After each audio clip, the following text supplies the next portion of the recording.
everyone. Welcome to Second City Saviors. Hi, I'm Anita or Critical Misses. This is another new show that we've decided to throw together for our rotating Sunday game. Uh, and really, we're all pretty excited to get started. I think I'm just going to throw this over to Noir so that he can sort of give us all an intro on. Sorry, I'm used to pointing this way because that's where he is in the morning ritual. He's over this way now. I'm going to throw it over to him so that he can tell you exactly what's going on and what you can expect from this before we introduce our characters, I guess.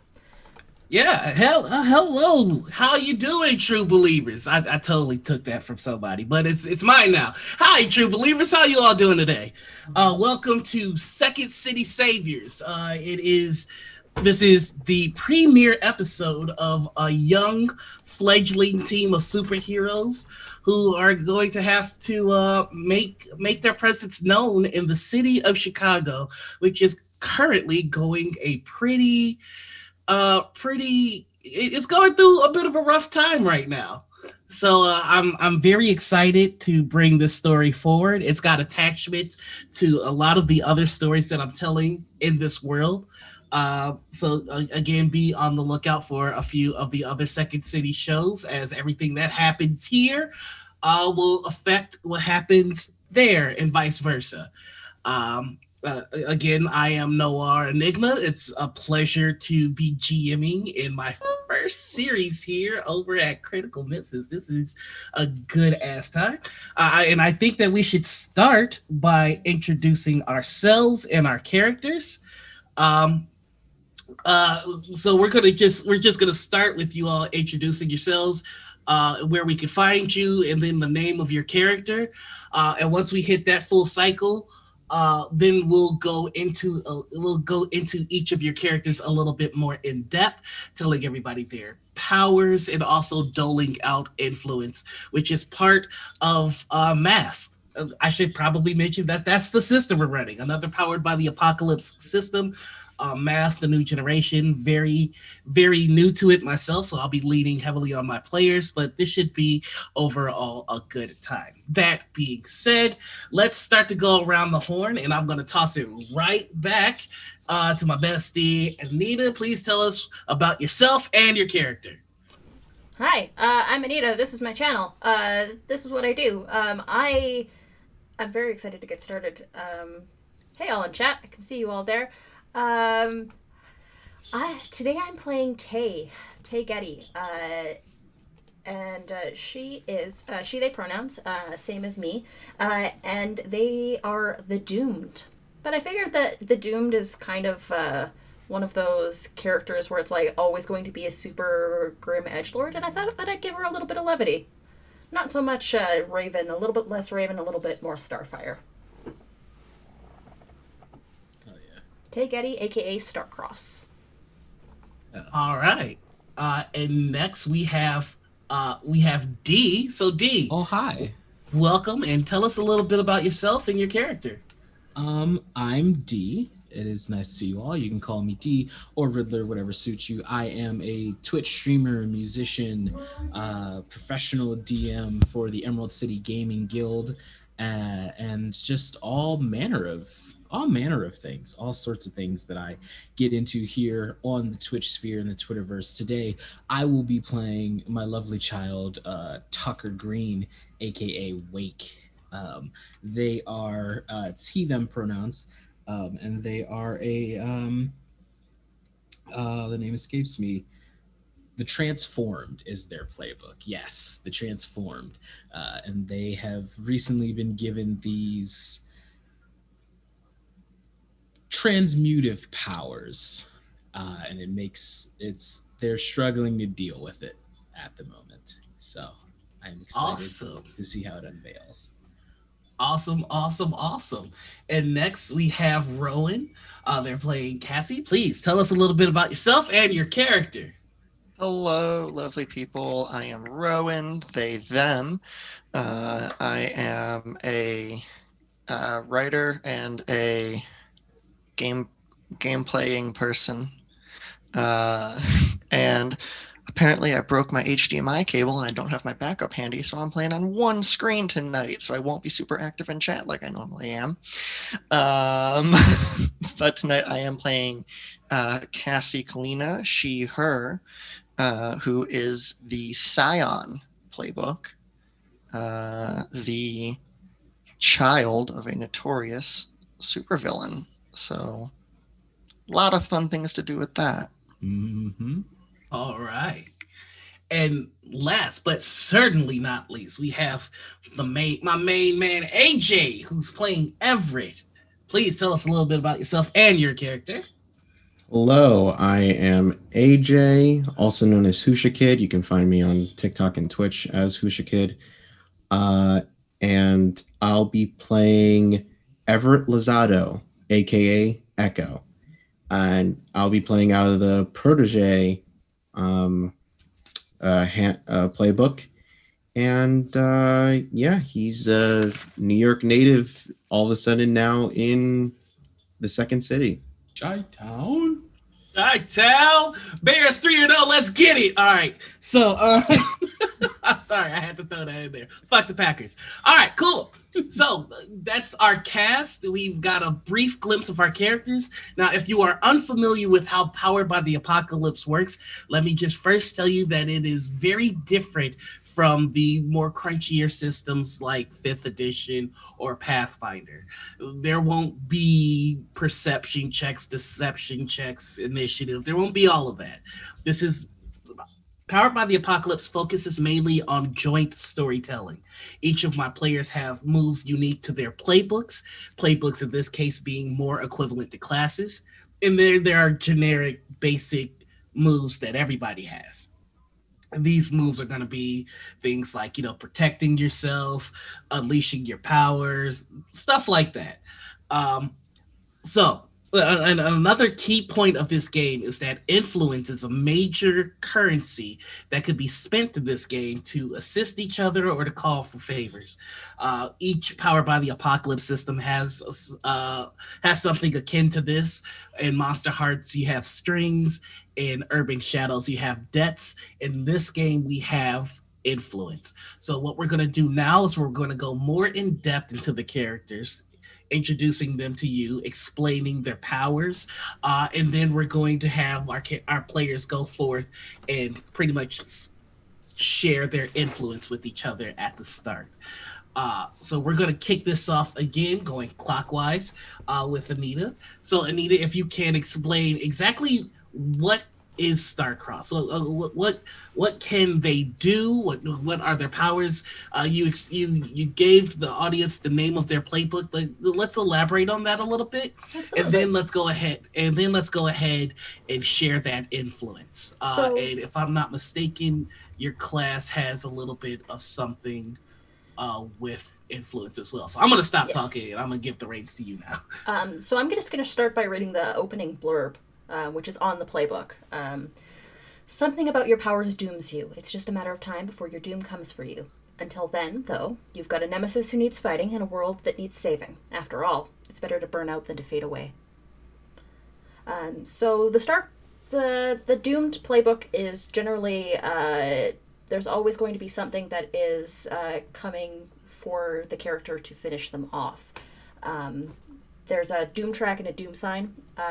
Certain things like dark visions occur as part of the character's advancement or process. So we're going to start with the look of the character. And there's options on the playbook, but you don't necessarily have to go off of them. So I would go, look is woman. And I'm going to go, Tay is actually very Greek looking, dark, like large curly brown hair, bright green eyes, and very sort of tanned olive skin. Haunted eyes. She wears unassuming clothing that just keeps her under the radar a lot of the time. Doesn't necessarily have a costume because under abilities I've chosen body transmutation, memory manipulation, and superhuman strength and speed of the three because my powers are tied to my doom. when you think about the nature of your doom when you choose them, and I chose up to 3. So I chose body transmutation, memory manipulation, and superhuman strength and speed. Also, as part of the playbook, you can choose a nemesis, which I have previously given to Noir. Nemesis, epic and powerful enemy that represents and embodies my doom. Going to take everything you have to take them down within the time that you have left. My nemesis is a hunting, almost like a huntress type character that's named Venatrix. And then you decide that there is, where's that? It's on the second page. There's backstory. When did you first learn of your doom? When did you get your sanctuary? Because the sanctuary is something that is important to the doomed as well. There's a place where they can go to make themselves feel safe and cared for. Why do you oppose your nemesis? Who outside the team is crucial to defeating your nemesis? And why does the team matter to you? And then you can give yourself relationships and influence as well. So should I go into the backstory options, Nor? We are actually going to save the backstory, as that's going to be something that we get into together on stream. Sounds good. So we'll start with relationships and influence. Start with relationships and influence. Okay. And really quickly, just to take us back to your abilities again, you picked body transmutation, memory manipulation, and what was the last one? Superhuman strength and speed. Thank you very much. Yep, all I right. get to choose up to 3. So I took those 3. So yeah, for relationships, you told so-and-so all about your doom and the danger that you're in. And then, so I would say that I told, you know what? I felt like there was some sort of kinship between Tucker and I. So I told Tucker all about the doom and the danger that I'm in. Okay. Now, the second one is you'd love to kiss blank before your doom comes. Okay. And who would you love to kiss? A swap for what I was supposed Right? Actually, you know what? All right. I told Echo about my doom, and then I would love to kiss Tucker. Oh, that's me. Funny how that worked out. Mostly because someone had previously asked me to flirt with me on stream. So that's a thing that has to happen now. I hope y'all are prepared for thirst, because I have a strong feeling that this is where this is going. I don't know what you Sorry, mean. thirst check. Thirst checked, everybody. Oh, all right. Fails. So these people that matter. means that Under influence, it also. says... Sorry. Under influence, it says, these people matter for what you need to do. Give influence to 2 of your teammates. So my influence would go to Tucker and to Echo. Okay. So Tucker and Echo, you have Tucker influence. Wait, what was that? Tucker Oh, Everett. Okay, Everett, you just sorry. used the real name. I went use real names, not fake names. Smoochy. All right, so Everett and Tucker, you have influence over Tay. And yes, Bella, there is kissing in this game. This is a kissing game. Yes. Oh, wait, Bella, get out of my chat, Bella. But not really. We love you, Bella. I know. I'm just fucking around. All right, so that is Tay or Starcross. I almost completely fucked up. Said something different. All right, cool. Let's see. Is there anything else? Your doom powers are killing. Oh, we'll get into all of that as the story progresses. So next in line we have Tucker. Oh, so, hi. Yeah. Hi. Hi, Tucker. This is not how Chipper Tucker is. Nope. But I'm having a good day. Well, yeah, you just got a crush. So, Tucker, first off, go ahead and tell me a little bit about your playbook. Go ahead and read the blurb on your playbook. Yeah. You can recall a time not too long ago when you looked normal, when you didn't feel their stares, when you didn't hear their gasps, back when no one thought of you as a monster. Those are the days, huh? Tucker is playing out of the Transformed playbook, and after a cavalcade of things, Tucker has gone from a normal, probably about 5'9" black kid from the Caprini Green area of Chicago. After this event happened, Tucker is now 6'2" and much stronger looking than he was before. And sometimes, not of his own accord, he transforms into a large, dark black, almost it looks like it's ink covered wolf with these long claws and this angry snout and these dark red eyes. His abilities are the ability to transmute flesh, which I kind of imagined as when a blow strikes Tucker, it does hurt, but it's more like it's like they're shooting through ink. Like it's just like a chunk of like goo, and then it reforms around whatever the wound was. And also Inhuman Might. Outside of that, should I go into when the team first? No, I guess this is when the team first came together. Jump to relationships. You're going to jump to your relationships. Okay, I think that Echo probably comforted me at my lowest.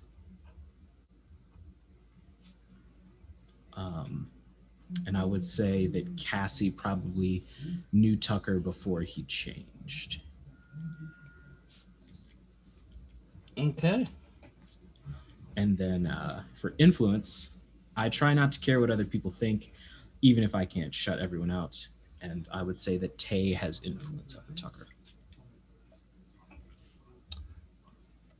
You try not to care. I should also probably mention that as part of the transformation thing that Tay took, she turns into a white deer with golden horns. That was planned ahead of time and not at all before. So we've got a deer and a wolf. Nice. We're like half of Beast Boy. Half a Beast Boy. All right. Like a quarter of Beast Boy. So that's Tucker, a.k.a. Wake. Moving right along, we're going down to Rowan, who's going to introduce us all to Cassie. So please. Oh, me? Mm-hmm. Well, Cassie is of the Scion playbook, which reads, "You're the child of a true villain, not a creation, not an acolyte, just their friggin' kid. And when anyone you know looks at you, all they can see is your parent, like you don't even matter. Well, screw that. You're out to prove yourself as someone different from them. And how better to do that than be a superhero?" Awesome. Cassie, also known as Hecate in superhero mode, is the daughter of a somewhat famous, for being evil, that is, dark sorcerer named Erebus. Well, that's a supervillain name anyways. And has inherited those mystic powers and aptitude and what have you. Awesome. Moving to relationships. Well, really quickly, let's see. Okay, we have for your powers, we have what abilities do you use to fight? Oh, hold on. The Scion is a little different. It's an expansion class, so this is a little. So, you did go through all of what kind of villain are they? See, Puppet Massacre. I'll just try to find. If you want me to send you like answer, it's at the bottom. What abilities to use to fight them? Yep. Up to 2. So you have magical aptitude. Magical aptitude, and that's the only one I went with. I do believe you get to pick 2. I mean, all right. I mean, magic is so Broad. non-specific that, Oh, yeah. and I'm a very creative person. Trust me, you're gonna want your second. You want my second? All right, Mhm. then I'm gonna go with regeneration. There it is. Why noir? Why are we going to need? Why? I don't know. For what?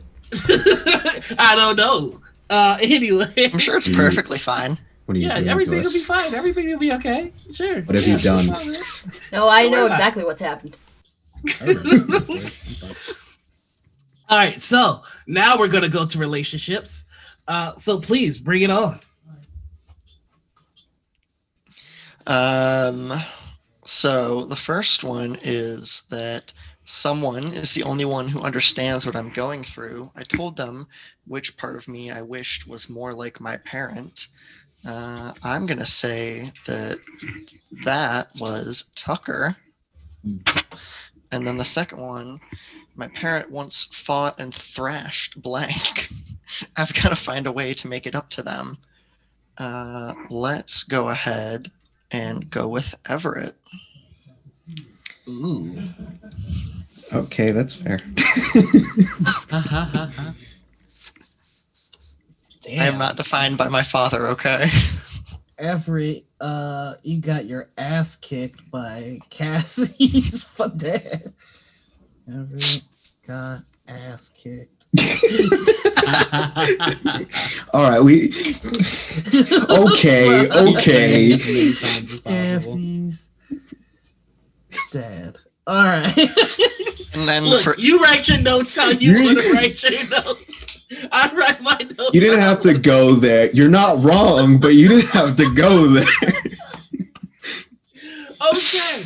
and then for influence, it says this team may be the key to proving you're different from your parent, but you don't want to be defined by your peers either. Give influence to 2 teammates. So I'm gonna give one to Everett because I feel bad, Yay. and the other to Tay. And just for anyone in chat who hasn't played Mask before, that actually is an important thing to note, that influence is not always a good thing. If someone has blackmail on your character, they have influence. Anything or any emotion that would cause a character to be enticed by whoever is trying to entice them in any way, shape, or form, be it intimidation, be it blackmail, be it you're really good friends, be it you have a crush on them, whatever, all of that counts as influence. And you can use influence to like change other people's stats and other things. Mm-hmm. Yeah, it's like do you think I'm cool? No? Okay, then I'll change this. Okay. Powers in Masks are very emotion based. And it's there's a lot of believing in self that fuels the powers. So a lot of your stats are actually more related to how your character is feeling rather than their physical limitations. So yeah. All right. So we've introduced our characters. We've explained their powers. Wait a minute. Wait, shit! No, we haven't. I missed somebody. I was so busy writing down everything. I got I got beat up that I got removed from the skate. Yeah, that's Totally thought that's you were how doing savage it. that whooping was. No, I'm just kidding. You know I love you. All right, so let's wrap it up. Last but not least, my main man AJ, please tell us more about Everett besides some of the things that we know already. Oh my God. Beat up. All right. 1 second. I'm so sorry to have to interrupt the stream. Shut the fuck up, Bella. All right. So God. But not really, Bella, we love you. I would like to point out that I went to Twitter today and specifically invited Bella to come here and cause chaos. I'm so sorry. All right, we're back to you, Everett. I'm so sorry about that. All right. No, it's all good. So let's go to your playbook and read your little blurb. All right. So You've proved yourself to an experienced hero. They think you've got what it takes. They've been training you for a while, and now you have to decide: do you want to be them, or will you find your own path? And this is the Protege playbook. And Everett is Everett, hailing from New York, Hispanic, Latino descent.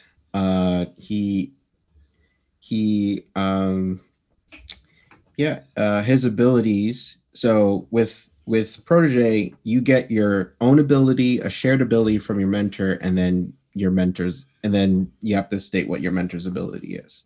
Should I say what it is, or? Absolutely, yeah. All right, cool. So yeah, let's go through that. All right. So, first off, my mentor is named Madam. Yeah, we could go through that as well. Go ahead. Okay. My mentor's name is Madam Siren. Mhm. She has telepathy and telekinesis. And she also has impossible fighting skills, and that is our shared ability. And my own ability is power mimicry. Ooh. Fuck yeah. Fuck yeah. Nice. Because Noir knows. I talked to him about who I would have their powers of, and it was like I would obviously have Taskmaster, obviously. Hell yeah. Guess we can skip down to relationships. Mm-hmm. So relationships, you and Blank teamed up a few times before the rest of you came together. I'm gonna say me and Tucker have teamed up a couple of times before the rest of us came together. I would say that just for narrative purposes, sorry to interrupt you here, Mhm. but teamed up would be a loose word with Tucker because he's not exactly in control of his transformation totally, but for sure. Yeah. Awesome. And- so teamed up with Tucker. Yeah, teamed up. And also your mentor is cautious. They've asked you to keep an eye on Cassie. It's perfectly. And for influence, I choose my demeanor, playful or Mhm. business. I think Everett's pretty playful, so I give influence to 2 teammates, and I think I'm gonna give one to Cassie and one to Tucker. All right. So Should I go into my mentor's resources, or are we gonna go into that like now? let's see. Choose up to 3 resources your mentor gave. Yeah. So what resources has your mentor given you? So I chose a hidden base, Mm-hmm. a supercomputer, and a med lab.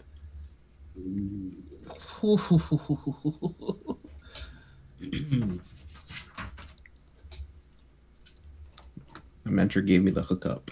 I know, right? The plug. All right. So now that we've gone through all of our heroes properly this time, again, so sorry, AJ. We can start to get into the story. And we're going to start one at a time, obviously, as that is the best place to start. And we are actually going to start with you, Everett. So it is a nice, cool day in the Chicago summer. We're looking at around 3 p.m., 4 p.m. What would Everett be doing at this time? So to maintain his cover as being in Chicago for some odd reason, he's gonna be working at a coffee shop. All right. He'd be working at a coffee shop because he feels like the best way to get information is just being right where the people are. Okay. So as you're working your shift at the coffee shop, you recognize someone that you know as one of the more wanted gangsters in Chicago walks in to get himself a cup of coffee. He's got a few people with him. He is a tall, bald white gentleman. He's got himself a really shitty sports blazer on with a t-shirt under it, and the t-shirt is like a tuxedo t-shirt. And he's got really shitty jeans on. They like people would sell these for like $800 and call them distressed, but really they're just shitty. And he's wearing some gym shoes. And he comes in and he starts to just walk through, like he barges through the line. Yeah. Let me get a let me get a small black. Yeah. Oh wait, hold on. I'm at the fancy joint. What do you guys call it? Tall? Let me get a tall black. Yeah, right away, sir. I'll get that for you. You gonna tell me how much it is? That will be. Or is it free? And Everett's habit kicks in, and he just starts smiling at this dude. Fucking guy. Yeah, I like this guy. Go get it. I don't want to know the price anymore. Go get it. All right. And Everett starts making the coffee for him. So as you turn your back to make the coffee, you hear, no man, it's not fucking cool. He just skipped. No man, fuck that. No, fuck. Excuse me, sir. Excuse me. You just cut everybody in line. And the guy who's ordering goes, listen, if you don't want to have a bad day, just shut the fuck up, all right? I came to get my small black. I'm going to be out of here. This guy, he's going to hurry up and make it for me. Right, guy? You're going to hurry up and make that for me? And then I'm going to be out of here. So just shut your mouth before I have to shut it for you. And as I finish up making the coffee, I go up to him and be like, that'll be $3.50. $3.50 for a fucking cup of coffee. Jesus Christ. All right, man. Jesus. Fuck. I thought I was the criminal. All right. No, I'm just kidding. I'm just kidding with your butts. All right. He throws a $5 on there. He goes, hey, keep the change. Get yourself something pretty, huh? And have a good day, sir. Yeah. And he walks out. But as he walks, he bumps into the guy that was starting to complain. And the guy goes, you know what? Yeah, you can just tell that this is a high-strung, like 9-to-5 guy who hates his life. The pressure has been building, and like, this is it. This is the event. He goes, you know what, man? Fuck you, dude. And the guy goes, well, I guess we're going to have a problem. I feel like at this point, like Everett, this is probably like the 5th time that this has happened this week. And he is going to real quick just like walk around from the counter and just step in between them and just be like, I'm sorry, you forgot your receipt. Jesus, this fucking kid. Like, oh yeah, sure. I need a receipt for a cup of fucking coffee. You know what? You're a good one. You're good. You know what? Hey, say thank you to the kid. He just saved your fucking life. Yeah. And you can tell that there is this high-strung 9-to-5er is he's deciding what to do next. He's deciding whether to pursue this conflict or to just let it go.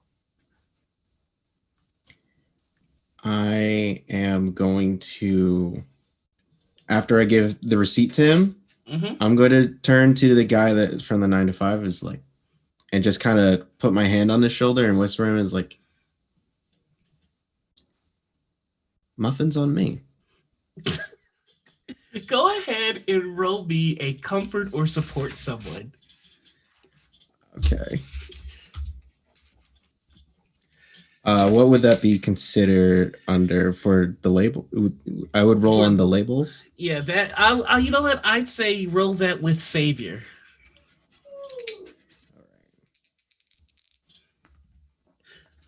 That's a 5 and a 6, and I got a +1 to that, so that's a 12. That's a 7. Oh no, that's a 12. Jesus, fuck, I can't math. So that is a huge success. And so you see the guy goes, yeah, all right, yeah. Do you have any of the blueberry walnut muffins? Of course, All right, yeah. has your look, name on it. I'm sorry about all that. I've got a couple of meeting agendas that just went. It's not important. Thank you. Thank you. I get it. Sometimes you just have a bad day, you know? Yeah. Hey, thank you. And then you hear a in your implanted comm that your mentor gave you, and you hear Madam Siren go, trouble up ahead at the bank. It's trouble at the bank on Wabash. It might get a little hairy. Might need some assistance. Okay, yeah, definitely need some assistance. And I'm gonna tap the guy on the shoulder, run to the back to one of my coworkers, and be like, "I'm gonna take my lunch break." Little early, don't you think? Man in gray suit gets a free muffin, blueberry walnut, and then just leave. So you back away. Your manager looks a little perturbed, but for some reason, corporate just won't let her fire you. It's the weirdest. It's the weirdest thing. You've been written up more times than you can count. But for some reason, every time she tries to fire you, it never works. So you go to your locker, certain that nobody's looking at you. You move your jacket and your book bag, and there's a slight glimmer of, is that a screen? And you put your hand on it, and you take your hand away, and the entire locker goes, and it falls to floor level. You step on the floor, which used to be the top of the locker, and then there's a wall that covers the entrance where you started to walk in that looks just like a locker, and you immediately get shunted up to the top of the building. And as you get shunted up, all of your gear starts to come on you, and then you get launched to the skyline. Equipment all set, ready to go, and you start to head towards the trajectory of the bank on Wabash. You can already see a plume of smoke in that direction. Tell me, how do you traverse the city? Cool. Usually I would have someone around me to be like, I'll just swipe their powers real quick and just traverse how they usually do. But seeing how there's no one around, I'm just like, and I probably go to like a side if I'm like up at top of the skyline. Like I go to like a side where there's a cabinet and just be like, where's the freaking grappling hook? Come on, where is it? It's right on. It's right on. Like as everything attached itself to you, your grappling hook was right on the side there, so you are good to go. All right, cool. And then I start grappling my way over to the bank. Hell yeah! All right, so you get shunted out of this Starbucks, and like as soon as you're airborne, like you hit your grappling hook, and you're fucking swinging, heading towards this plume of smoke that's happening on Wabash. And with that, we're going to turn the camera over and have a look over at Cassie. Hey, Cassie, it is a nice, cool day in Chicago. We're looking at around 3 to 4 o'clock. Please tell me, what would Cassie be doing in that time? It's very nice outside, and the roof of her apartment building is the only place where Cassie can get some dang peace and quiet without someone, bugging her or nagging her or something like that. So she is hanging out on the roof, to headphones in, listening to music, sketching in a big, like ridiculously oversized sketch pad. Because I forgot to describe what she looks like, by the way. Cassie has like medium length black hair with like a shaved spot right here, a black denim jacket, black jeans with holes in them, combat boots, all that crap. Oh, I'm loving it. And what are they up to right now? They are drawing their artistic rendering of despair. Oh my god! And where are they? On the roof of their apartment building where they live with their aunt. Awesome. Okay, so you're just on the roof and you're drawing, your interpretation of despair. Just finally being left alone. Thank God. And just off in the distance, you see like an explosion a couple of blocks away. There's a plume of smoke, and it's totally disturbing your peace. Stands up and sighs. Just one day in this city, just one day, please. We'll tuck the sketchbook into a little like cubby hole, like there's like a vent or something that she pops off, shove the sketchbook and the iPod and whatnot in, puts it back on, and will wave her hand in front of her face, and then to anyone trying to look directly at her, her face looks all blurry. So just before you're able to suit up, as it were, okay, you hear a door leading to the rooftop open up, and you see an elderly old black lady just wearing a fucking muumuu. She's got her hair still in a net, and she goes, "You hear that shit? What the fuck was that?" I really wouldn't know. Oh goodness, you should probably get in the house or something. You don't want to be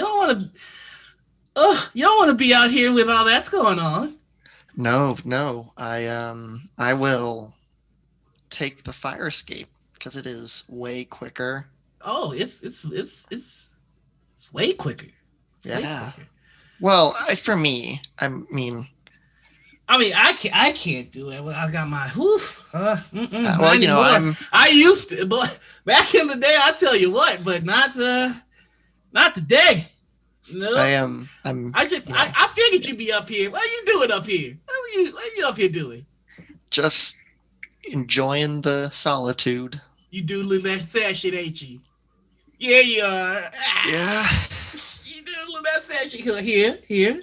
I always being sad. And she like puts a Tupperware in your hand, like he's not even letting you like open up your hand. She like takes your hands and puts them in this position. No, that's how it works. That's how it works. Now, before you go out there and do any sort of dumb shit, I need you to eat well. I got you some breakfast. I got you some lunch.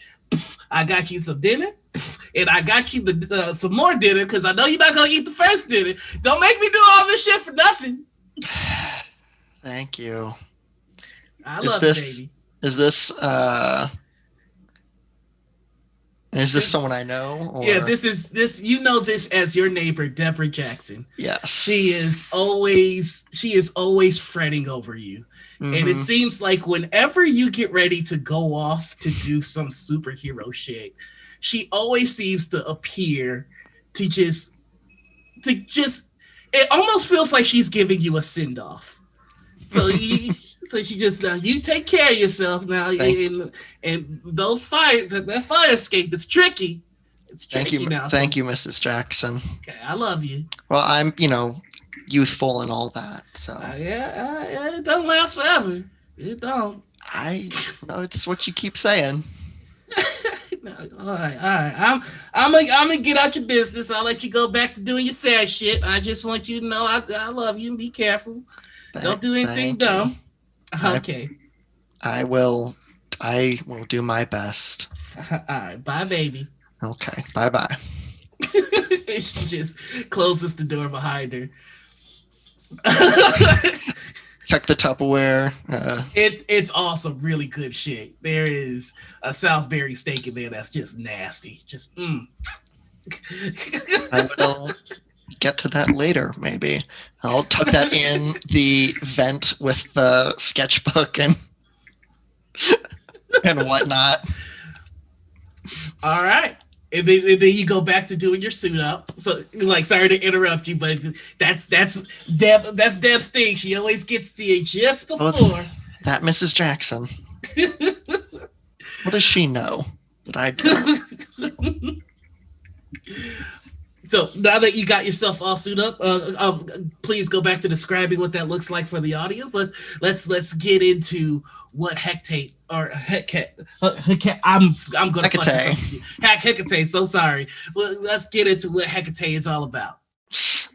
It's very simple. Just hand in front of the face. To anyone looking directly at her, her face just appears blurry. Not quite like protect someone in an interview blurry, but close. Obscured, yeah. Obscured. Like season 1 Flash. Yeah. I got you. Accurate. No. Facts. And I can't vibrate my face fast enough. Helicopter Well- noises. Okay. that's our So now that you're subtitles, all suited helicopter up- noises. You're suited up and you're blurry. What do you do next? Cassie will move her hands in front of her and drawing some lines in the air, and they sort of break apart and go behind and turn into these black shadowy wings on her back. She'll use to head off towards the explosion noise. So with some hands, with hand movements, tracing arcane sigils made of shadow, you promptly disperse all of that energy, and they form behind you dark shadows. And quickly, you're lofted up into the air, and you're making a beeline towards the plume of smoke for the bank that's happening for the bank on Wabash. And then with that, the camera is then going to cut to Tay. It is a nice, cool day in Chicago. We're looking at around 3 to 4. What is Taylor getting into? Tay's just kind of hanging out in one of the parks. Sort of sitting under a tree and just sort of enjoying nature and just, generally just going about her day. Okay. So you're just going about your day. And you're at the park, you said, right? Yep. Okay. So you're going to get a text message. And it's I don't know why you I pick it flipped. up. Wait, you okay, it's Candy, you have a flip phone No, now. you have a flip phone. Yep. She has a burner flip phone. Taylor is a hipster. No, I'm just kidding. So you Okay. flip it and you see that you got a text message from your roommate, Sophia. Mhm. Sophia is going, "Hey, you should get here quick. Yusuf just tossed all of the expired Lunchables, and there's a few of them that aren't even expired. Score!" And it's like score in all caps with like 8 exclamation marks. Yeah, I'll T9 text back. Oh, God. So Uh, tomorrow O- you finish the text. MW. Yeah. Send. Wait, what was the message back? Just OMW on my way. Okay. It was just, I just had to press like Yeah, all 7 the a bunch of all the times. buttons. Yep. God, I can't believe we used to do that like fucking peasants. Right. Hey, we were That's- good at it. We got good at it. So you're heading back on your way, and you hear and you look up, and you see Everett Echo swinging across the skyline. And then you hear another explosion off in the distance. Send another text. Traffic bad. Be there soon. But it takes like 20 minutes to do the tap, tap, tap. Right, of course, yeah. The text message you get back is WTF OMG Lunchables for real. Come on. Sad Save- face, sad face, sad Save face. some for me. And then you get and this is just really quickly, you get a picture back of Sophia in your apartment. Your living room floor is covered with Lunchables, and she's kind of made like But it's like on a angels super tiny out of screen. Lunchables. That's gonna take about like 2 minutes to download. Wow. That. Yeah. Yeah. I'm just You going to gotta download that the and I'm already SMS on my media way. file. MMS message. It doesn't even show up. Yeah. It's just the loading. Yeah, it's just the loading. Yeah, it takes forever, but eventually you just see Sophia on the ground, Lunchables all over. She's making a Lunchable snow angel, and with that, you're going to, I assume, suit up and start to head towards the bank. Yeah, she's just going to transform. Okay, Into, and tell us what that's like. there's like this sort of soft, almost ethereal glow, and the form shifts into that of a magnificently tall white deer with golden tall antlers. And in the middle of a park, it's still pretty weird, despite the fact that it's still in the middle of the city. But the deer just sort of takes off. And before you take off, you look back and you see a little girl just like in the middle of trying to eat their ice cream, but they're looking like. The deer winks.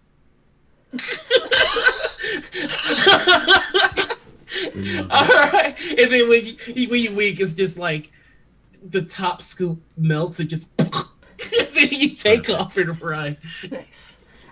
Yeah, and then Tay's just gonna run top speed, which is pretty fast. And yeah, with your superhuman speed, you are blitzing through traffic in what appears to most mundane people to be just a white and gold blur.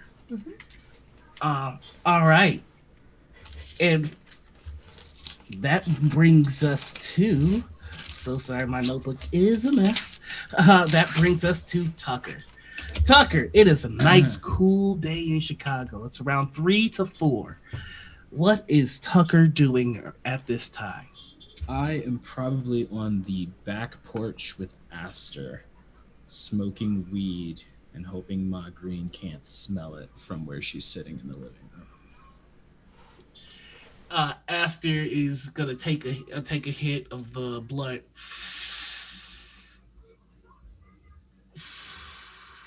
All right, now let me ask you something, man. So, that girl that I was telling you about, right?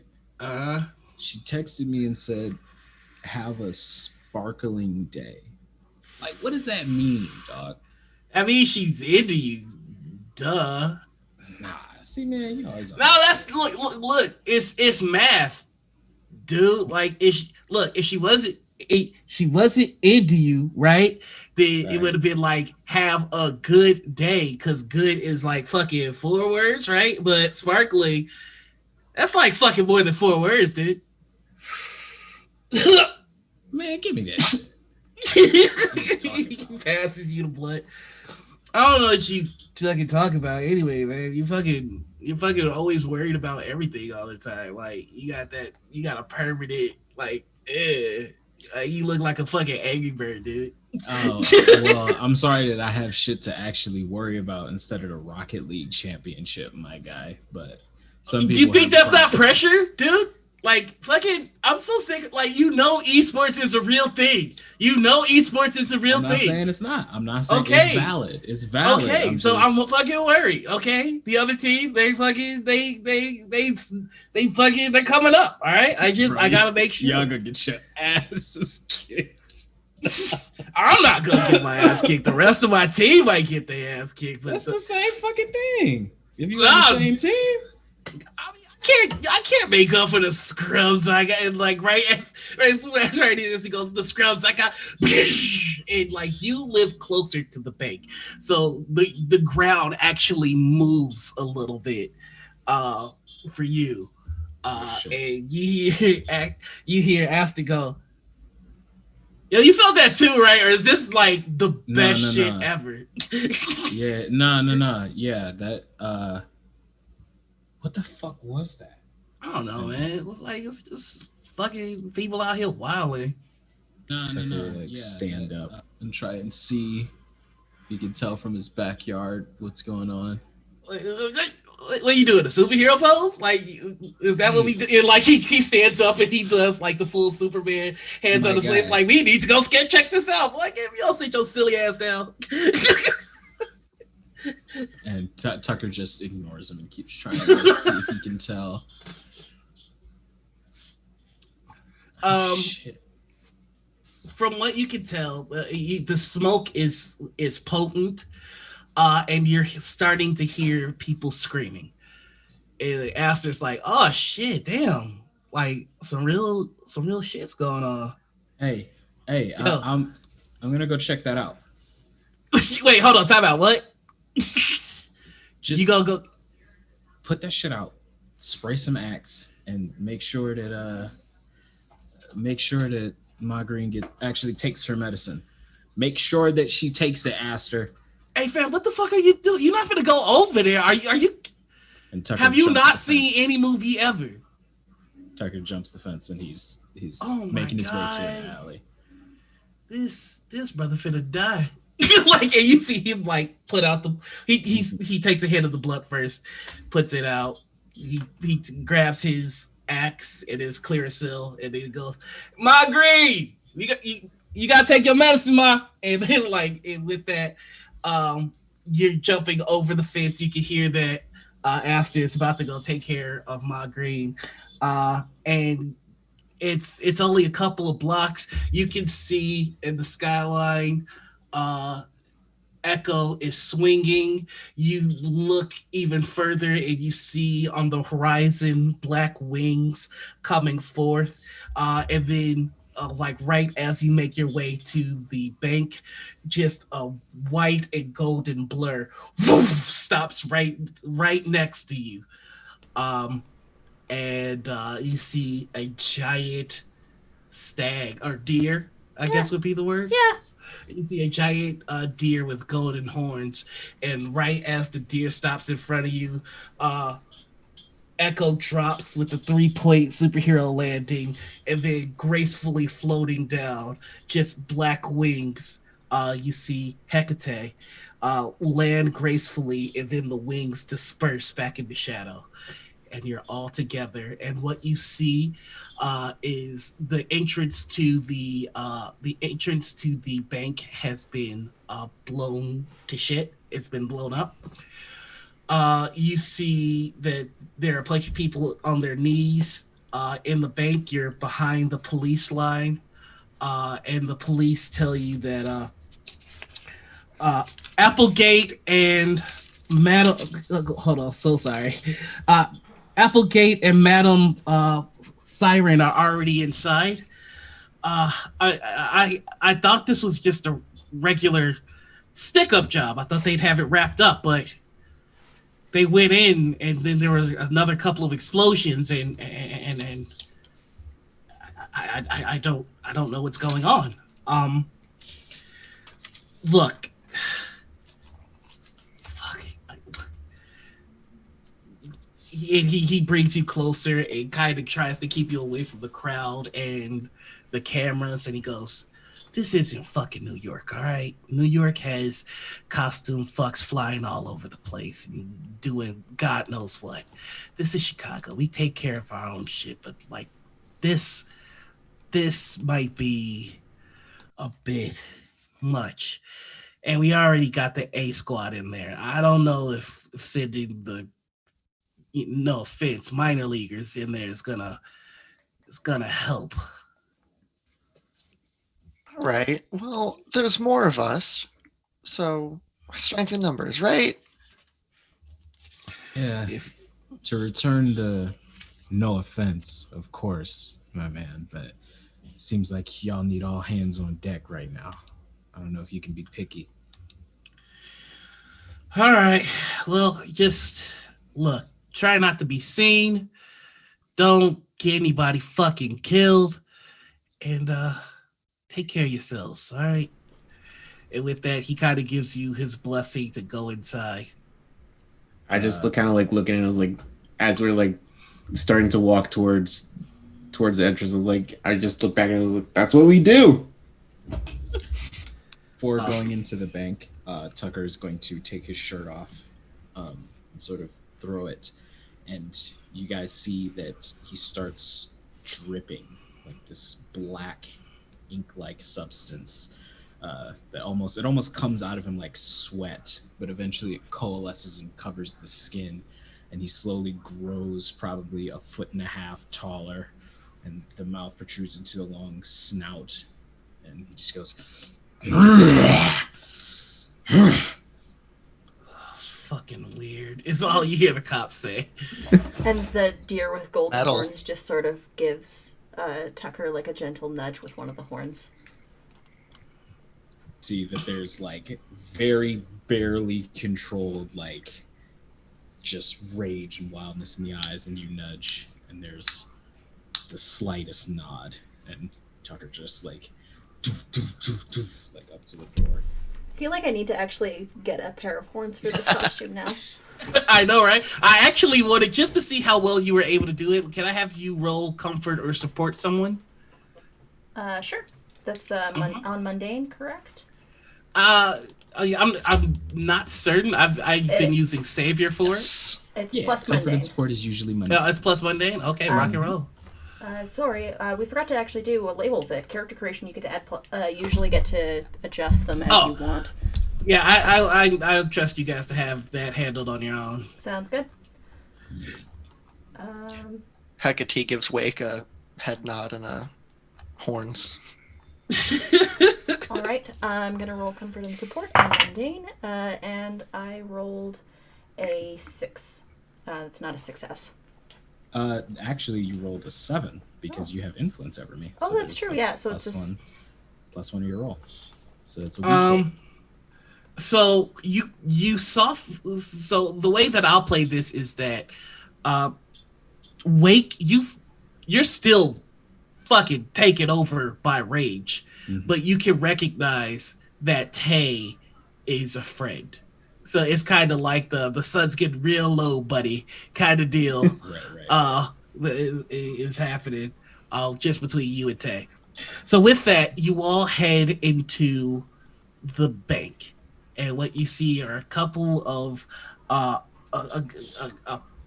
quite a few armed guards, and they're all wearing red hoods or red helmets rather, and they have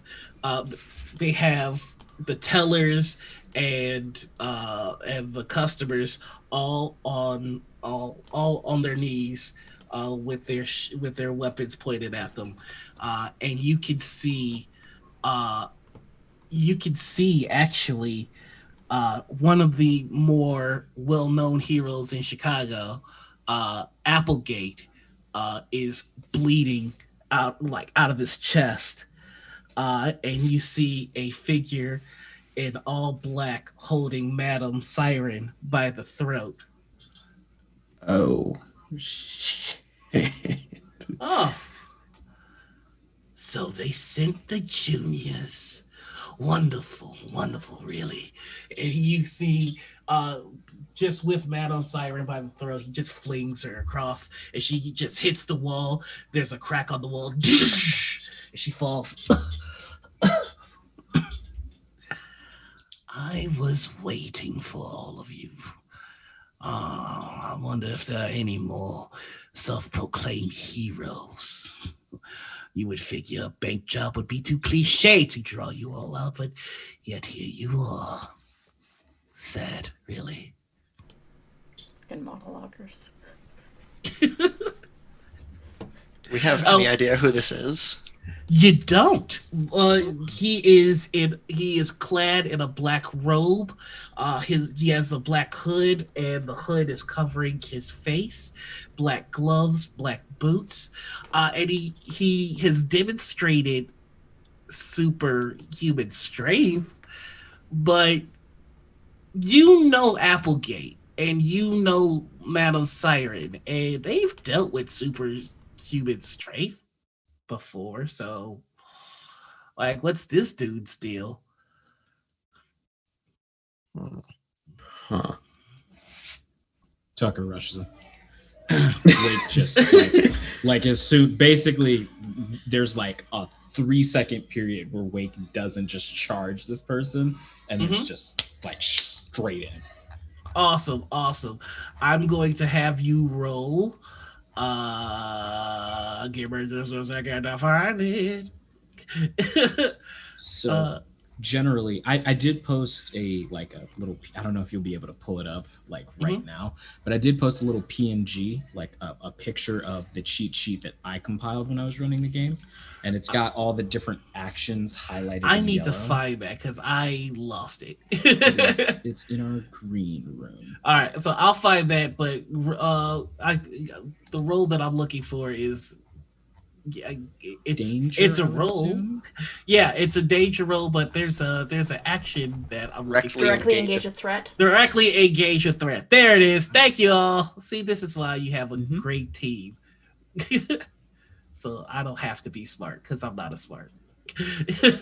You are very smart. All right, here we go. This is what I was looking for. Boo and ya. So let me know what you got on the engage directly. On the engage directly, which is a danger roll, yeah? Mm-hmm. Okay, let's roll these dice for Tucker. Booski. That is in a 9 total. A 9. So you hit this guy, and he goes flying back, and he hits the wall.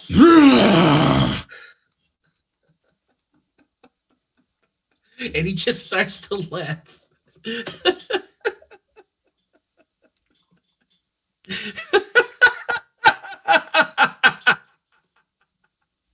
Well, sorry. Was that all? Would anyone else like to take a turn?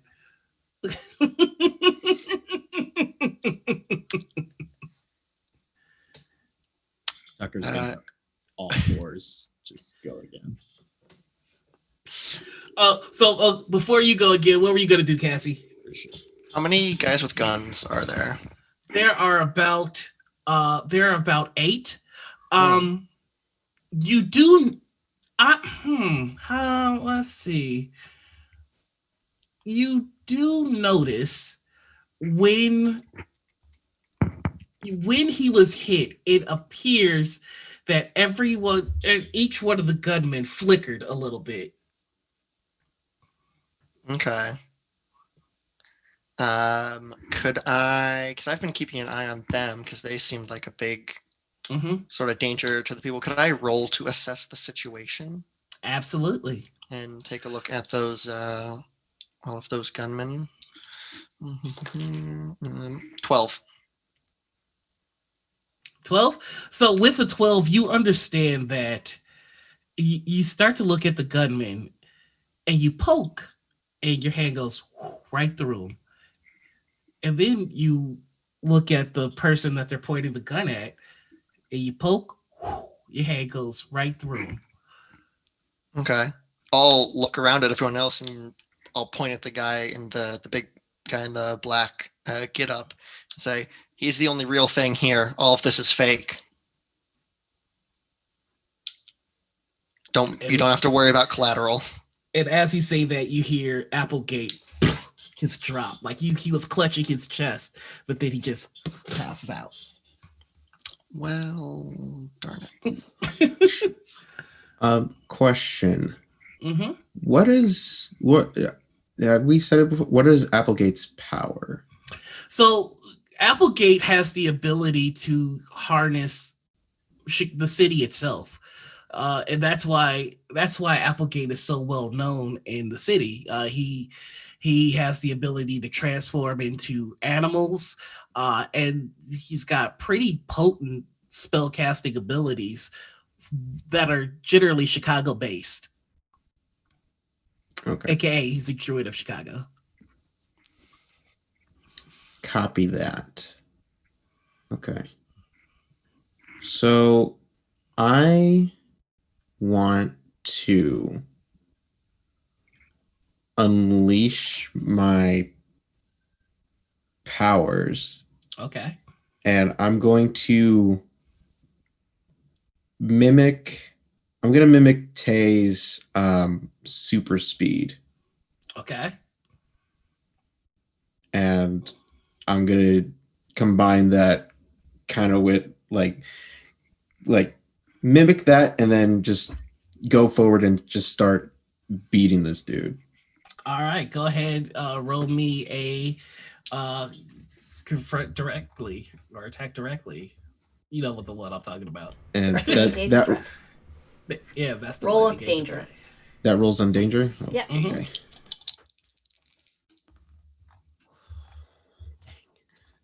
That's gonna be a 5. You with your super speed, you rush over to attack, and with one arm, you see just he's blocking each attack. And it's strange because his movements are exactly like yours. And then he just grabs your wrist,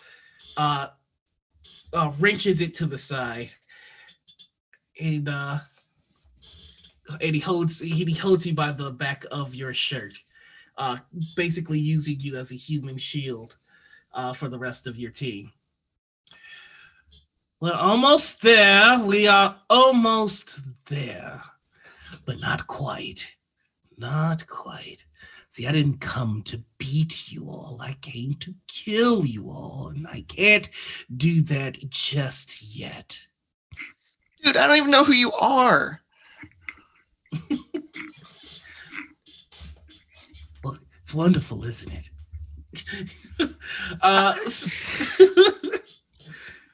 Would anybody else like to take an action, or what we like to do to engage further? I would like to. I think Kay is just going to stare this thing down and attempt to try and discern what the plan of this being is. Like what's it trying to gain here. So I would like to attempt to pierce the mask. Okay. So go ahead and roll Pierce the Mask. Which is on mundane. Mm-hmm. That is at 8. So that is a weak hit. Yeah. But on an 8, I can ask a question. I can ask one question. I'm going to ask, what do you intend to do? It's not necessarily an ask. It's just I'm trying to discern what kind of plan this creature has. Because Tay doesn't speak in this form. You are you are certain that he's waiting for something, and taking a look at the condition of Madam. Jesus Christ, I'm so sorry. Siren. Madam Siren, I'm the worst. Taking a look at the condition of Madam Siren and Applegate, you understand that he won. He won the fight. Like, he could have killed them, but he's not. And, I mean, he made it pretty clear. He's trying to make sure that all the heroes of the city come to him to kill you all, but he can't kill you all until something happens, and he's waiting.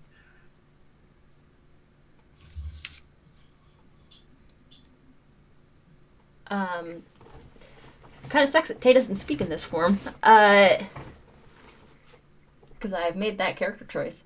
It's fine. I think Tay is gonna duck behind one of the probably turned over desks. Somewhat close. Or Tay can take a different form. Tay can transmute their body. So Tay will turn into a form that's kind of similar to their human form, but not quite. But able to at least speak. And is going to say, they're stalling. There's something they want. And then turn back into the deer. Okay. Is there exposed metal anywhere? Oh, yeah. You're in a bank. There's metal all over. Oh, perfect. Can I grab hold of one of the turnstiles of the vault door? Mm-hmm. And you guys watch as the dark ink-like texture slowly becomes this liquid metal until it covers the entirety of the wolf. And, like, there's a flash and it hardens. And I just want to rush him again. Just throw myself at him. Okay. So go ahead and roll your attack. Okay. Oh, that's 2 1s. This is gonna hurt. I'm so sorry. This is gonna hurt. This is gonna hurt. So you rolled a 1. So what happens is when you come for this hooded stranger, you hear a laugh. Well, I guess now we know this is why this is the Junior League. And with that, he raises his leg, and you hear doosh, as he snaps Echo's ankle, dropping to his knees. And you rush and hit him, sending him flying across the wall. And the hooded figure flips away. Would they mark a condition as a result? Yeah, do I? Yes, you will be marking a condition. What? Okay. Marking a condition is interesting. Hopefully I'm not too loud now. No, you're good. But marking a condition is interesting because it's kind of a collaborative thing between the GM and the player. So you and Noir would decide how this would affect your character. Right. So Echo, you were just grabbed and not grievously, but seriously injured. And then on top of that, you were attacked by your own teammate. This is the first real team up that you've all done all together. So how does that make you feel? What just happened? So I'm looking at the conditions. I'm I'm looking in between angry but also hopeless, because it's angry because it's I should have gotten there sooner. I should have That's also not went into work a little bit. Yeah. It's I should have not went into work. I should have went. I'm angry that I couldn't do more, insecure I couldn't do more, and hopeless because now my ankle's broken and he just this dude that came out of nowhere just kind of humiliated me by blocking all of my attacks and then grabbing me and then using me as a shield. So Yeah, it's Echo's not having the best day right now. But you know what? Every hero's tale has to start, a little rough, but we get there. Why do we fall, Master Wei? I think I'm gonna go hopeless. Marking hopeless as my condition. All right. So with that, you just get flung, and you land. You land your back against a vault door. You dent it a little bit as you fall down, and you're looking, and you see your mentor on the ground, the city's ace hero, looking like as if he's probably dead. And this guy, whoever he is, he's not breaking a sweat. There is no victory here. Like if they couldn't win, you all can't win. And there's not even any hostages. Why are you still here? You should go. You're going to die if you stay here any longer. So with all of that in mind, still his stinking habit, he's smiling through this pain, and he's, after being with Madame Siren for about 2 years, he knows her moves. So Echo is going to use the vault door that Wake was just using, and channel Madame Siren's powers and use the door to push the dude like further into the vault and put the door in between us. Oh, so you're trying to push him into the vault and close the vault behind him, kind of locking him up. All right, go ahead and roll that beautiful being attack. Roll me and unleash your powers. Yeah. Which, because you picked hopeless. Yeah, I have a -2. Is there? Oh fuck! I didn't mean to do that. No, it's fine. That makes sense. It makes sense. Can I use a team move to try and assist them with that? Absolutely, with the pushing of the absolutely. Door? Okay, so you get a plus. I believe you can do that after the roll, right? You know what? In this game, we can. I'm making that. Yeah. I'm making that. Sure. I mean, there's also team mechanics that we didn't really get into. When you enter battle against a dangerous foe, you, as a team, you can add 2 to the team pool, which we have. Yeah. Noir, does this count as a dangerous foe? No, this is nothing. No. I just broke my leg. It's fine. Whatever. We try to discern who the leader is, if there is a leader. And that leader has influence over a teammate, you add a team. If everyone has the same purpose in the fight, add another team. If any team member mistrusts the leader of the team, remove a team. If your team is ill-prepared or off-balance, remove a team. Okay. I'd say we would probably have 2, just the base. Okay. Yeah. And I want to use one of them to give a +1 on it. Okay. All right. So a +1 to negate the -2, so that's a -1. -1. Yep. Do I roll that on a? So roll your 2d6. Yeah. Let me know what you got. Yes. So that is going to be an 8. Nice, good roll. All right, so you are feeling hopeless. You are panicked, and you reach for something familiar, something safe. And so with your ability to mimic powers, you reach out to your ancient mentor and you grab their power. And thank you, Roll Sixes, for the raid. Welcome to Second City Saviors. We are in the midst of a pretty rough fight right now. But getting back to it, you reach out to your mentor to grab their power. And with it, you feel the space in between things. you can feel your distance between you and the wall, and you have the ability to manipulate it. There is no such thing as distance. You can feel everything around you, and you take this energy, this power, and you push as strongly as you can. And one of the things that you didn't notice is as you were grabbing your mentor's power, you also grabbed their healing, and your leg is starting to feel a little bit better. It's not back, but it's a little bit better. And you push this figure, and you see that they're resisting. Oh! And then with the help of Wake, even though they're resisting this push, Wake comes up. This ink-colored demon wolf comes and just headbutts this hooded figure directly in the face. It disorients them just enough to be knocked into the vault.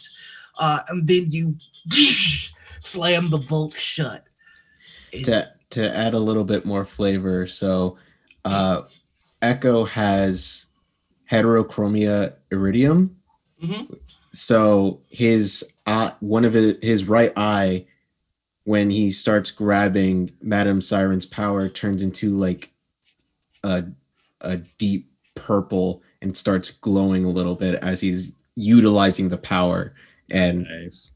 and he as the more power he uses, the more like it kind of seems to glow through his like tinted glasses. Nice. You can hear grunts of frustration coming out of the vault, and then you hear as this figure is starting to hit the vault, and the vault is starting to buckle a little bit. We need to get them both out of here. I would like to, if I could, try to help reinforce the vault door.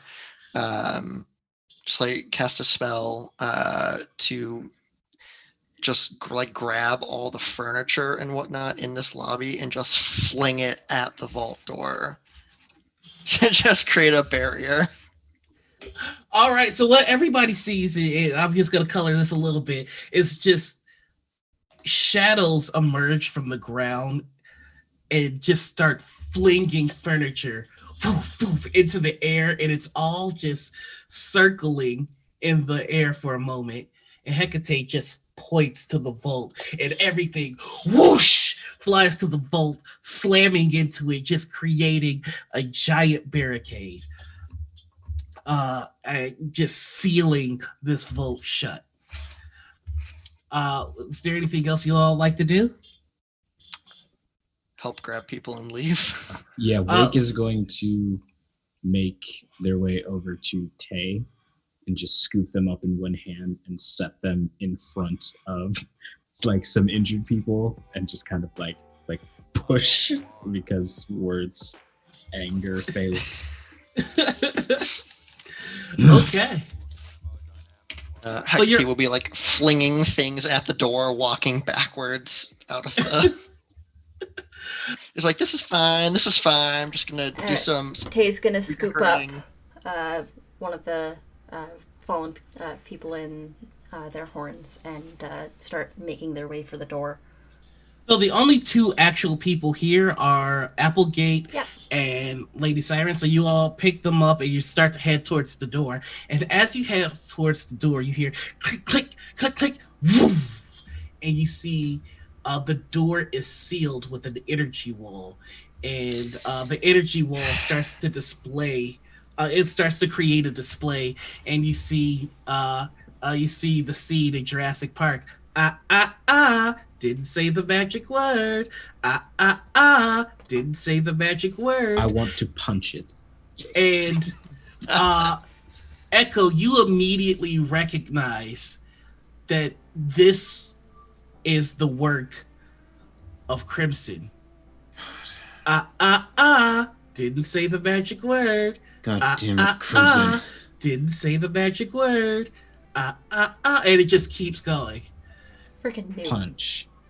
and then you hear land from the vault, and furniture is starting to fly, and the vault is starting to buckle.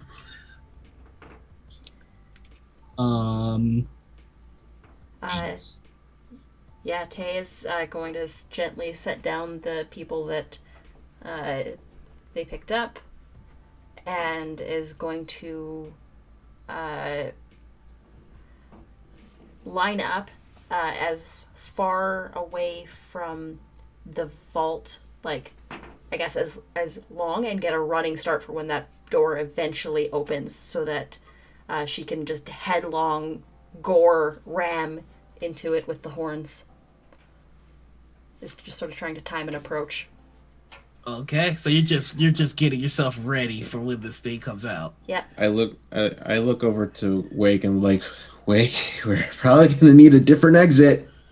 And on that cue, storyteller, I would like to use one of my playbook moves Okay. called Unstoppable. And I want to try and break the scenery around. Okay. Like forehead straight through the wall. Okay. When you try and roll danger on a hit, the roll breaks before you, and you do what you want. So 9, mark a condition, miss, you smash through, and okay. On a miss, I smash through, but leave devastation in my wake, or wind up somewhere worse. DM's choice. Okay. And I love even the on a hit, I'm marking a condition, and the something that I will take with me is Madam Siren. I want to just Okay. like have one of the down people just in my claw, and I want to try and roll them. That is a 6 and a 5 plus 1, so that is a 12. Yeah. All right. So with the 12, you break through the energy field, and it immediately comes back. You and Madam Siren are out of the bank, but the rest of the team is still very much on the inside, and everybody on the inside still sees didn't say the magic word. And seeing that, I think the condition I'm going to mark is angry. That's fair. And as you make it outside, you see a figure in a black suit. It's almost like a black suit of armor comes flying down. This is another Chicago superhero, simply known as the Saint. He's very Iron Man-esque, but with a more Catholic sort of theme going about him. And he goes, Madam Siren, what's going on here? And he goes, I understand. And you see he That's why I You say see- the man. I know, right? You see he like extends his arm, and there's like just a fucking tiny little rocket, and he just shoots it at the energy field, and just nothing happens. He goes, darn it! Perhaps the roof! I will okay, he's gone. I will prop Madam Siren up against a car.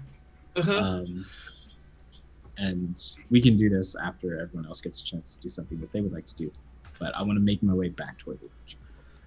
Curses! The roof didn't work either! So Can we hear through the? We could still hear each other through the field. yes. It's just blocking. Mhm. Okay. I want to kind of look at Wake and just kind of look at him and kind of try to draw from his power, his like superhero, like superhuman strength, Mhm. and just be like, together, and try to punch at this. And right as you say together, the vault burst open. Oh, great. And at that moment, there's gonna be like the deer's just gonna smoke right into it. I need to explain how this goes down All right. because this is the turning point. Oh Very God. excited. Go. Oh no. The vault burst open. The hooded figure is standing there, and I'm gonna Tay. There you go. So sorry. It's No, okay. I'm not gonna call you Tay. I'm gonna call you Starcross. Starcross, you start to lunge at him full speed, and you hear him go. And now I get what I want. And as you rush towards him, something is not right, and you lose the ability to hold this form, and then you just stumble in front of him as your human form. In fact, Wake. Wait, no, not Wake. Hecate, you feel something is off. Something is absolutely not right. And Echo, you know your master's or your mentor's abilities. You know the equipment that is conjured by magic, and it is like the things that are conjured by magic all gone. And the hooded figure goes, and here we go. And that's where we're going to take our first break. What? That Friggin' fucking wish power card, I swear, I'm negation, gonna- dude. For those of you who don't know, this is because this all takes place in the same universe.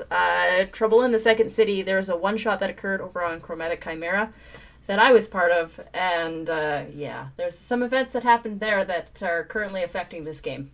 Yeah. Look at how mad Anita I'm is so right pissed now. right now. I love it. So we're gonna take a quick 10-minute break. We're gonna come right back here. Again, thank you for the raid. Thank you for joining us, and we will be back soon. Yes. And also, fuck you, Bella. Thank you Or so I much, can't Rule be a 6, for magical that girl without my magic. raid. Right? Thank you so much for that raid, Rule 6s. Thank you so much for gifting that sub, Sphinx, and thank you for those biddies. Roll me. Yeah. All right, we will see you in 10. You, Bella. Love you, Bella. No, we don't.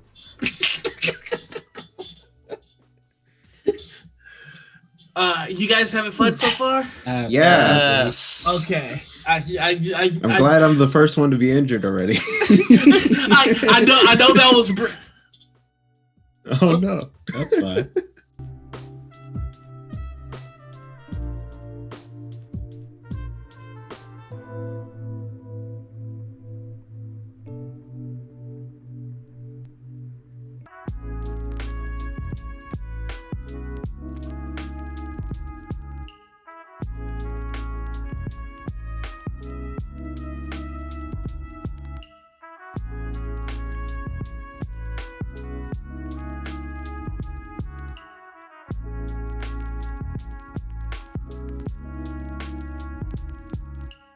I've set my face to try to demonstrate that it's a malady like any other, and it will yield to reason and science. And that's what I'm trying to spend my time vindicating.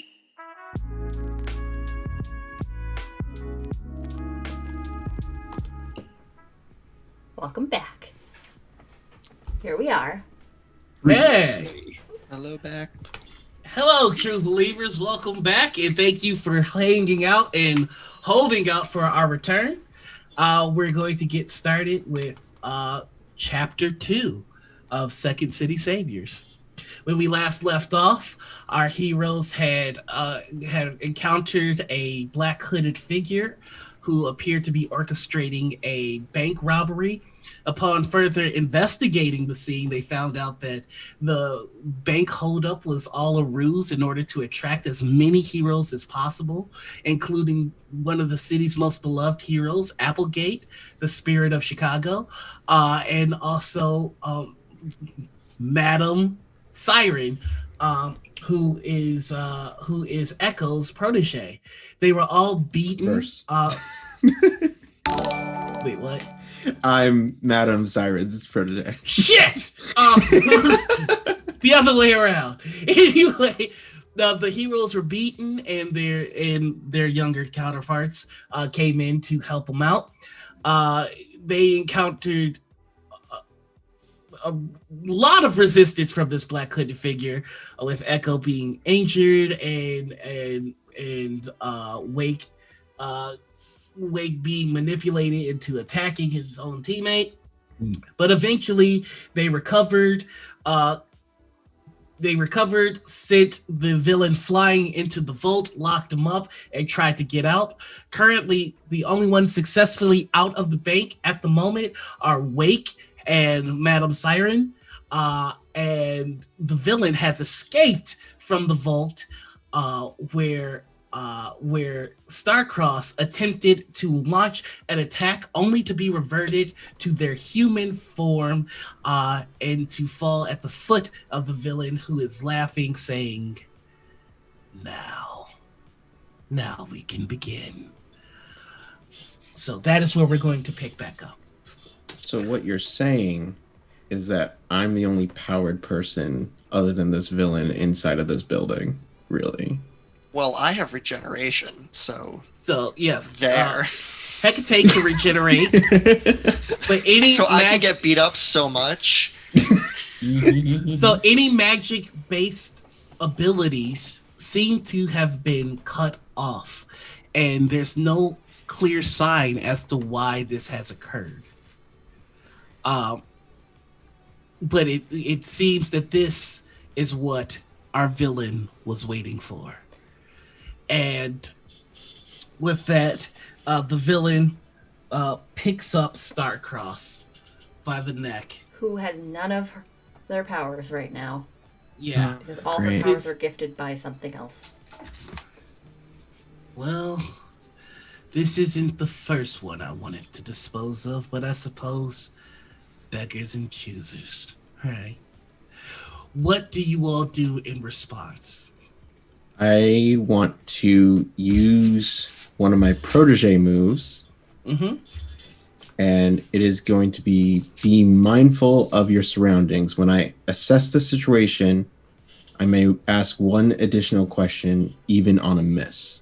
All right. So I roll superior on that, right? Mm-hmm. Mm-hmm. I love the protege. I used to play a protege. They're so good. That is going to be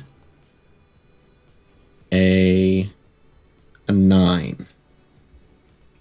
Okay. So I get So- to ask. 2 questions. Mm-hmm. And then you can take +1 forward when you act on the answers.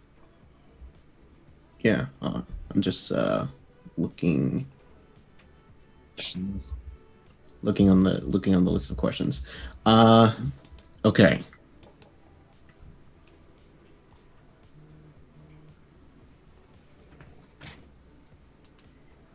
What here can I use to get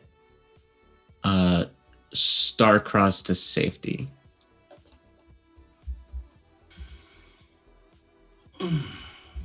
Looking at the person holding Starcross currently, this is the first time that they have.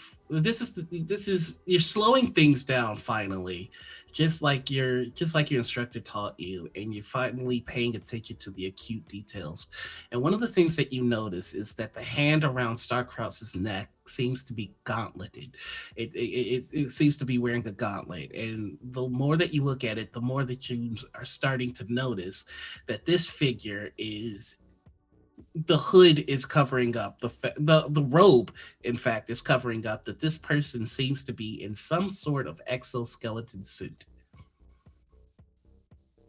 Okay. And the next question, I guess, because what here's the biggest threat? Obviously, hooded figure. Mm-hmm. What here's the greatest danger? Hooded figure. Who here is the most vulnerable? Starcross. So how could we best end this quickly? What you're starting to notice, and you're going back throughout this entire encounter, the hostages as well as the heists, the thieves, were all holographs, and you're starting to put it together. This is all tech based. The people were holograms, the gunmen were holograms. This person is wearing a suit, and when you try to escape, there is an energy field that was also tech-based. And you look up, and you can see in the skyline a figure in a black and silver exoskeleton suit, clutching, going, "Pseudo, get through!" Now, what you know about Saint is that Saint is not great with physical shit, but they're a competent hacker. I am going to act on that. I'm gonna act on how can we best end this quickly. I'm going to yell at Saint.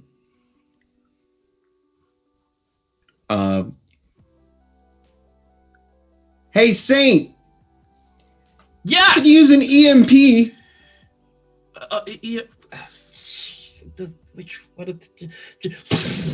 Nope, not the flamethrower. Right!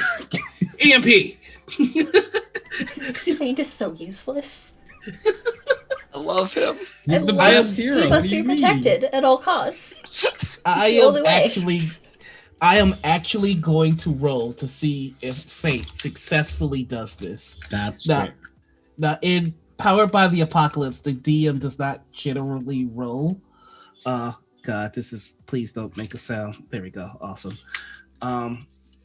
So sorry, I wasn't prepared to roll anything because I'm not supposed to. But I like the thought that the sort of assess the situation that Echo does. It's just like that kind of like.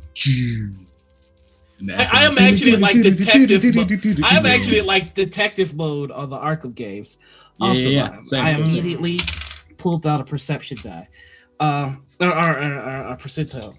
I'm going to say that there is a 30% chance that fucks it Satan up? can successfully do this. Oh, that he does it right. Okay. Thanks, Saint. What a guy. You're a blessing, Saint. You're a saint, Saint. You're a saint, Saint. Saint rolled 24. So you go, Saint, EMP! He goes, what? EMP! Huh? Electromagnetic pulse. Oh, right. Flamethrower. Nope. Okay. And then you just see waves of blue energy come from his hands, and he slams it into the glass of the skylight, and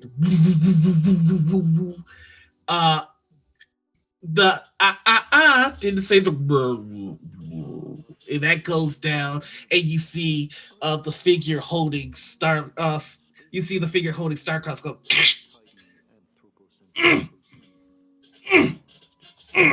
As soon as that field is down, if that motherfucker looks through the door, he just hears and like the widest, like big bad wolf grin in the world, and I am just going to fucking floor it. I'm just gonna move Cassie to the side. Just And- like here we go, Cassie. Just a little bit away from the door. As a point of note, one of my transform moves is called Coming For You. And when I mark a condition, I can take +1 forward against the person I blame the most for causing it. And guess who pissed me off? Yes. Go for it. And I just want to like fucking shoulder charge this dude. Bring it on. Yeah. Can I try and scramble free at this point? Or am I Absolutely. still currently gripped? it's like lockjaw, so he still has you, and the grip is still firm. But like, if you try to resist, he can't tighten the grip, so you can try and get out. Okay. I'm gonna try to do that as I can sort of see out of my periphery. Mm-hmm. I mean, you don't even need to see out of your periphery that Wake is coming. You hear. Nope. And that is an 11. That'll hit. Just So, wham. So this is what I'm gonna say happens. Starcross, you are able to, like, you're trying to pry yourself with your arms and it's not working, and finally you just grab the arm and kick up your leg and just do a backflip off and free yourself. And right as you're upside down, you see a wolf. You see a streak of black just slam into this hooded figure. I don't think that in this form it's that cool. It's not a flip. It's so much as it's falling flat on her back and knocking the wind right out of herself. Oh, rock and roll. I'll take that. And you just see the streak. It's like a Mack fucking truck sends this fucking hooded figure flying. You can see that they're still stuck. And now you also hear the sound of somebody unable to breathe inside the suit. And Wake is currently sitting on this person, just and the slobber is just more globs of that black ichor just all over the suit. All right, so the villain has pretty much been dealt with. What do you all do now? Do you approach? Do you walk away? What's up? When everything, when the magic failed, Hecate just 1,000-yard stare, just had 1,000 thoughts racing through her mind about certain particular things.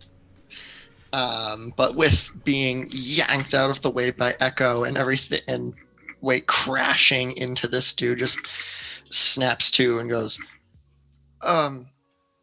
Are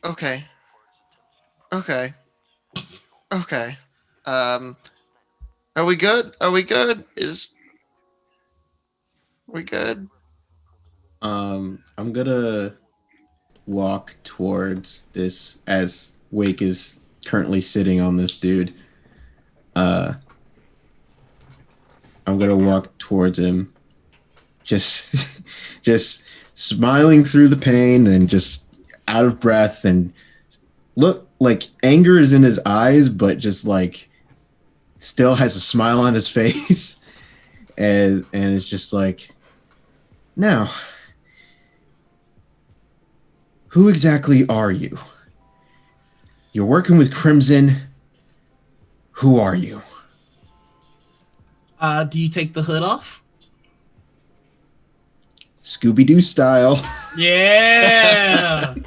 It was Mr. Johnson all along. No, I'm just kidding. Damn. Mr. Matt Johnson, Wilkins. the landlord. Deborah Jackson. What?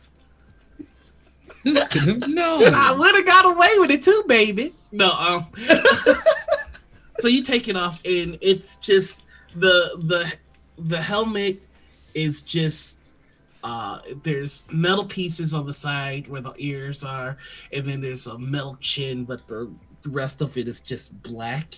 And right now you see that there's green cold as the suit is trying to reboot itself. And then you're able to see version 8 fail. And it's just the words fail. And on the inside you hear no. And then you see the logo of Crimson on the suit. No. And then we gotta get out. We gotta get out. Everyone out. I will. As you're starting to say that, it says fail, the logo of Crimson, and then you hear and you see the glass shatter a bit, and there is a streak of blood from the glass. You can tell that anything inside the helmet was just destroyed.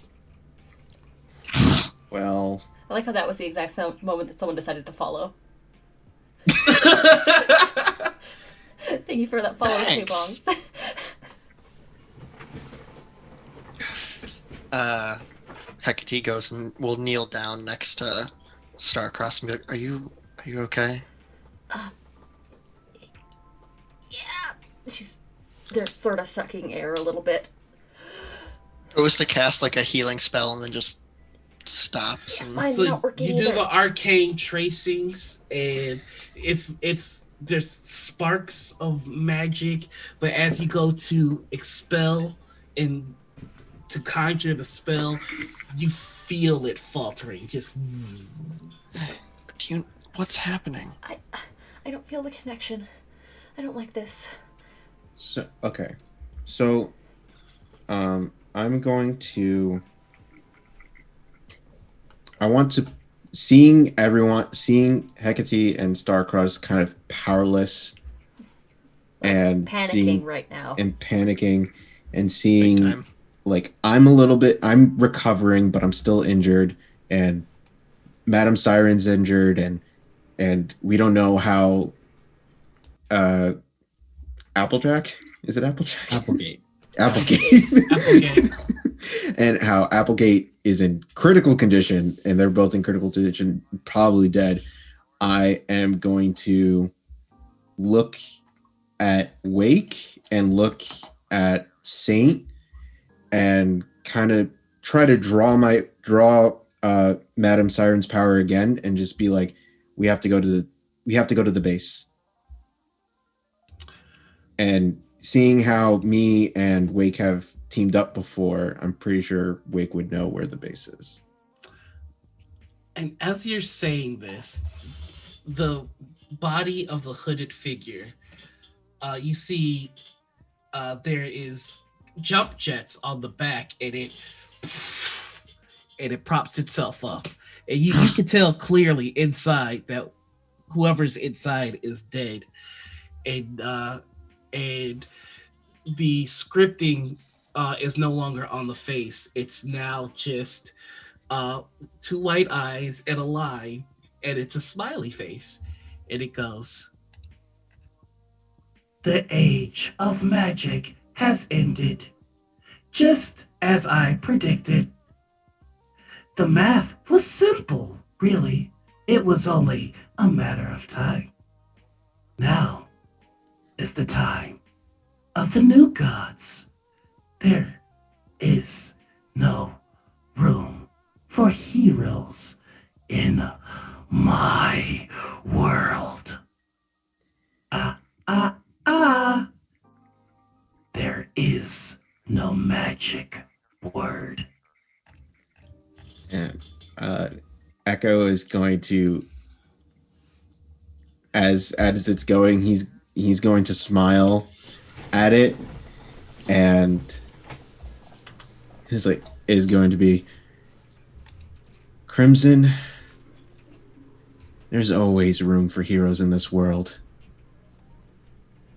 We're coming for you. Don't count us out just yet. Insurance policies have been set. Should magic return, we have acquired a master who will ensure that the age of heroes has ended.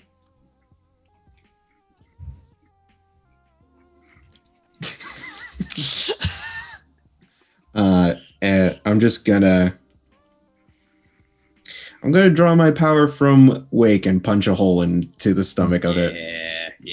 And as you do, it just shatters into. There is a dent in the armor where you hit it, and pieces of the armor fall off, and you see the limp hand of a man hit the ground as the gauntlet falls off. I'll Fist bump Echo. help Starcross to her feet. Say like, "This I don't believe it. No. It's not gone. I It's can't not- feel it my- anymore. my- But normally, there's always a connection. There's something there that I can always, I can grasp and I can channel. But there's nothing right now. I have no speed. It's No like I'm trying to force? grab a handful of water. It just slips Right. right through. My dad. No, my father has so many like things hidden away. There's got to be something to fix this, and some cash or something. I don't believe it. I don't believe it. If I'm gonna that- take the helmet and just kind of be like, look out at all of you. And it's like, we should go to the base. If I can't access my powers, I can't protect myself. And if I can't protect myself, then what's coming for me is coming for me, and I need to be able to protect myself. I can't. Wake will make his way over to Tay, and finally drop out of the form, but the eyes are still red. Irises and the corneas are washed with that black. Just take it easy. All right, we're gonna figure this out. There's no way that all the magic in the world is gone with the press of a button.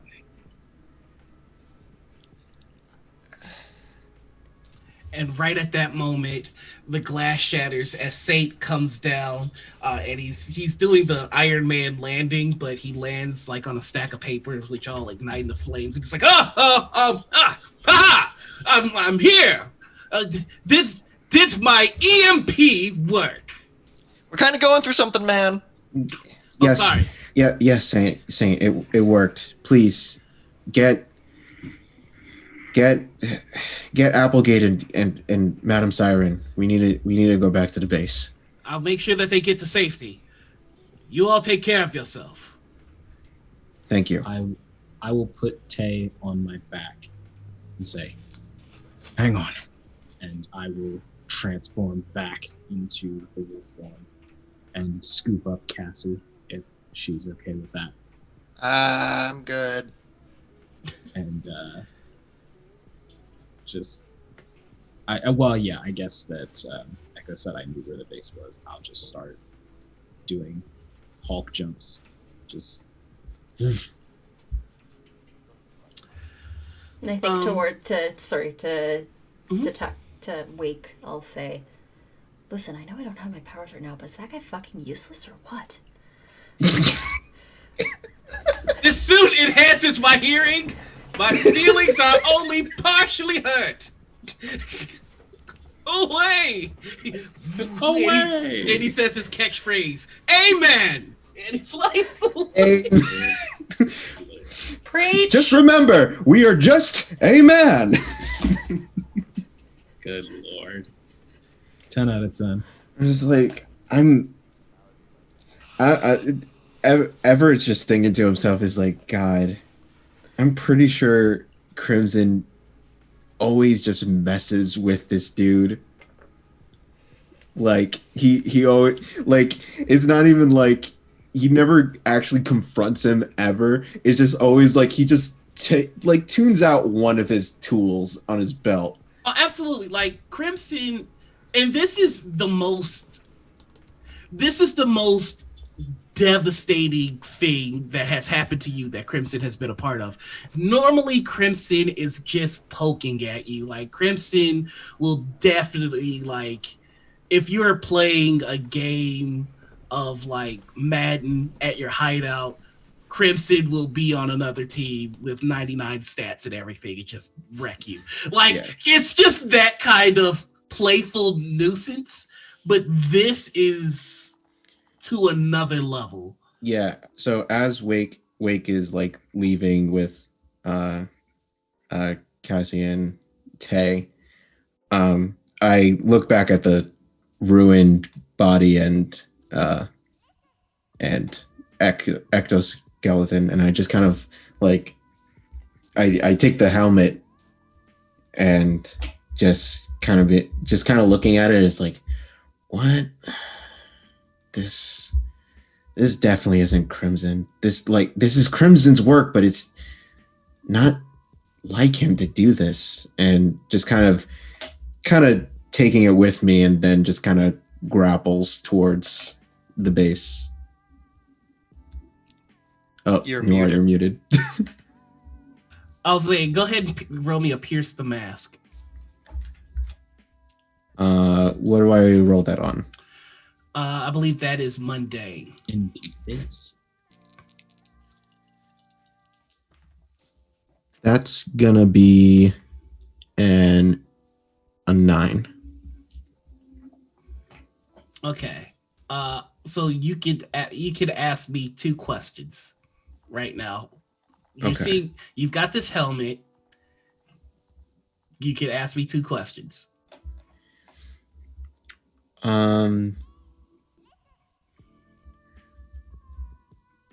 What are you really planning? Crimson talks to you in a series of memes. There's never direct anything. Memes. Right. And you see a meme that says that feel when the world is ending. And it's a picture of somebody crying. And then there's another one that says you had one job, and it's the security footage of the fight that you just had.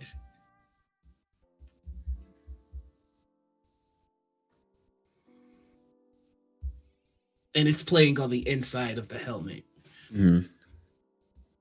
And it was not playing until you picked it up. So it's like you can tell that somebody just sent these. Yeah. And I guess my second question would be, I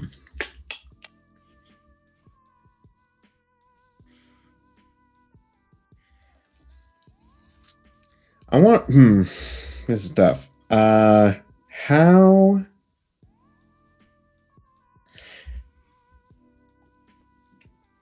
can I gain influence over you?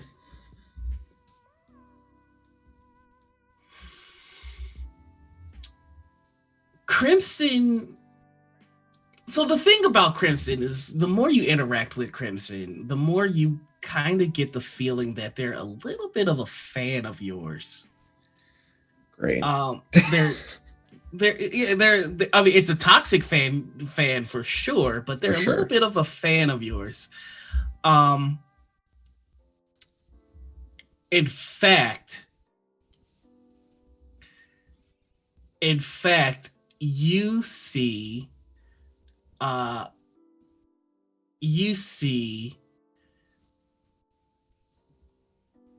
the CCS footage of a man crossing the street eating a blueberry walnut muffin.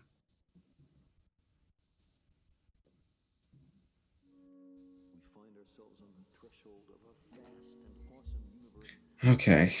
And the man stops, looks at the camera, and it keeps walking. God dang it. All right. It is just kind of like looking at this helmet is like, you son of a bitch. So we can rule nut allergy out of the ways to take down Crimson. All right. That's true. Somebody make a note of that. No nut allergy, loves blueberries. Cool. and then I'm just like thinking to myself, it's like, I might actually get fired. I might need a new job. Maybe I'll quit. I think I'll quit. and then I grapple off towards All right. Yeah. All right. So you're all making your way to the secret hideout. And this is Echo secret hideout, if I'm not mistaken, correct? Yeah, not my sanctuary. Okay. So go ahead and describe what your secret hideout looks like for everybody. So, it's probably located Actually, so it's funny that I have like a locker in the cafe. I was gonna put the hideout underneath the cafe,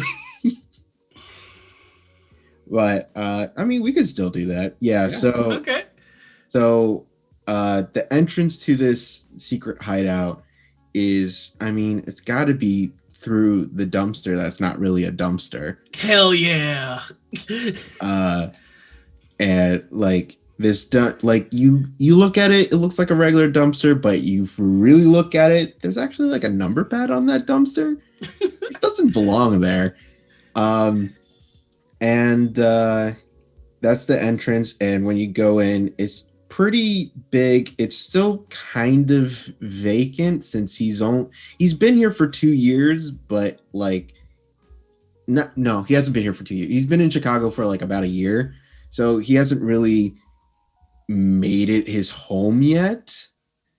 But Okay. you just see like this kind of big supercomputer there, just kind of multiple screens running different kind of security footage, different articles, like running a news, like a bunch of different news channels all at the same time.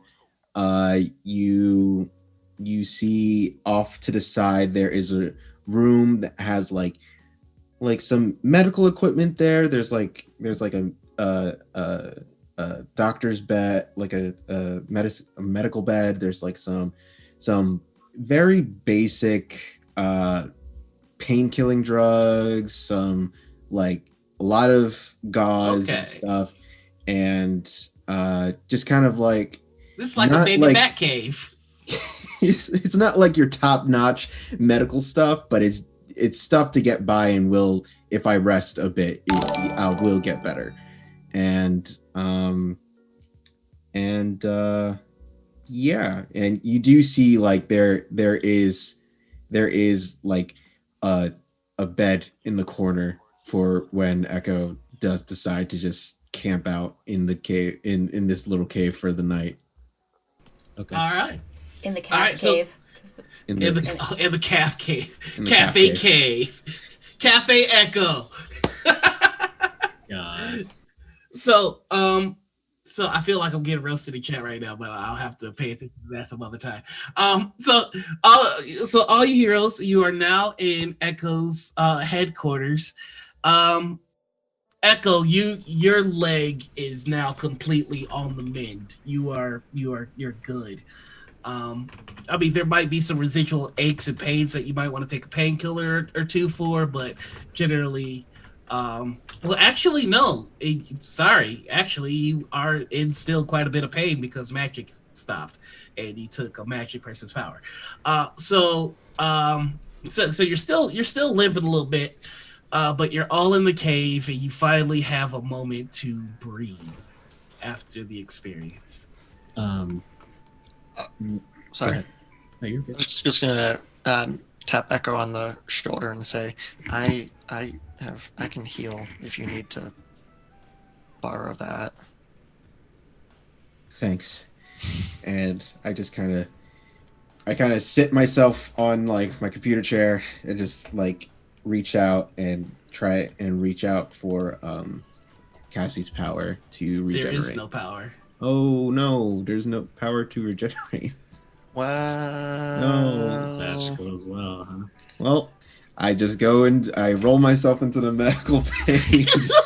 just pop some painkillers. Wake Damn it. Wake will transform back to Tucker and then set Tay down. And sort of look at her and get ready to say something. And then turn to a trash can and just vomit black just into the trash can. Oof. Thanks for.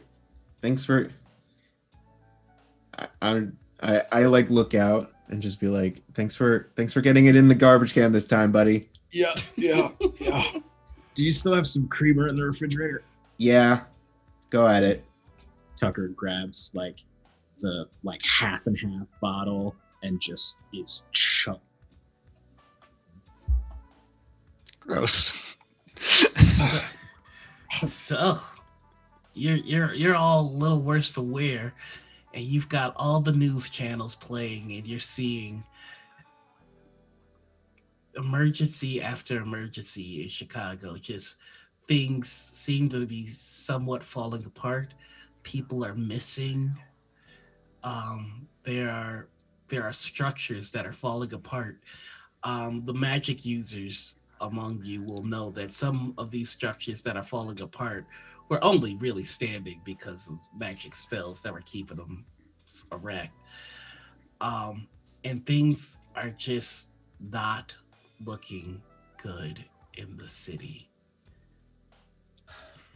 I need to make a phone call.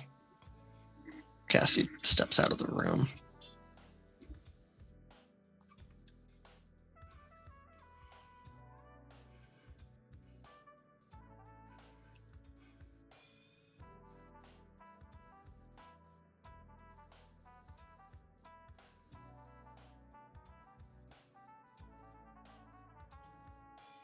Yeah, I hear you there. Uh-oh, I think you're muted. No. Not on Zoom, but Yeah, on the stream. That's what happens when I try and be a pro streamer. Just sort of everything that's happening out there is related to what's happening here, and just when I thought my luck was changing. Tucker will sort of nod and say, yeah, the bad luck seems to be going around. I want to try and use another move from my playbook called Wish I Could Be. And I will try and relate to someone and comfort and support Tay. But since I'm relating them to myself, I can roll Freak as my stat instead of Mundane. Yeah, you can. nice.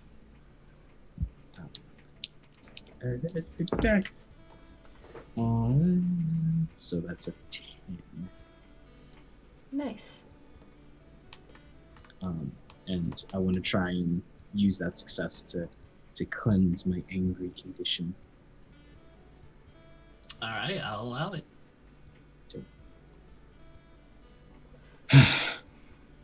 Shit. Hey, Echo, Yeah. you good in there? My as good as I'll be. Madam Siren's down. I don't know how she is. We got freaking Crimson going possibly murderous, which is not great. Everything in the city's going down. I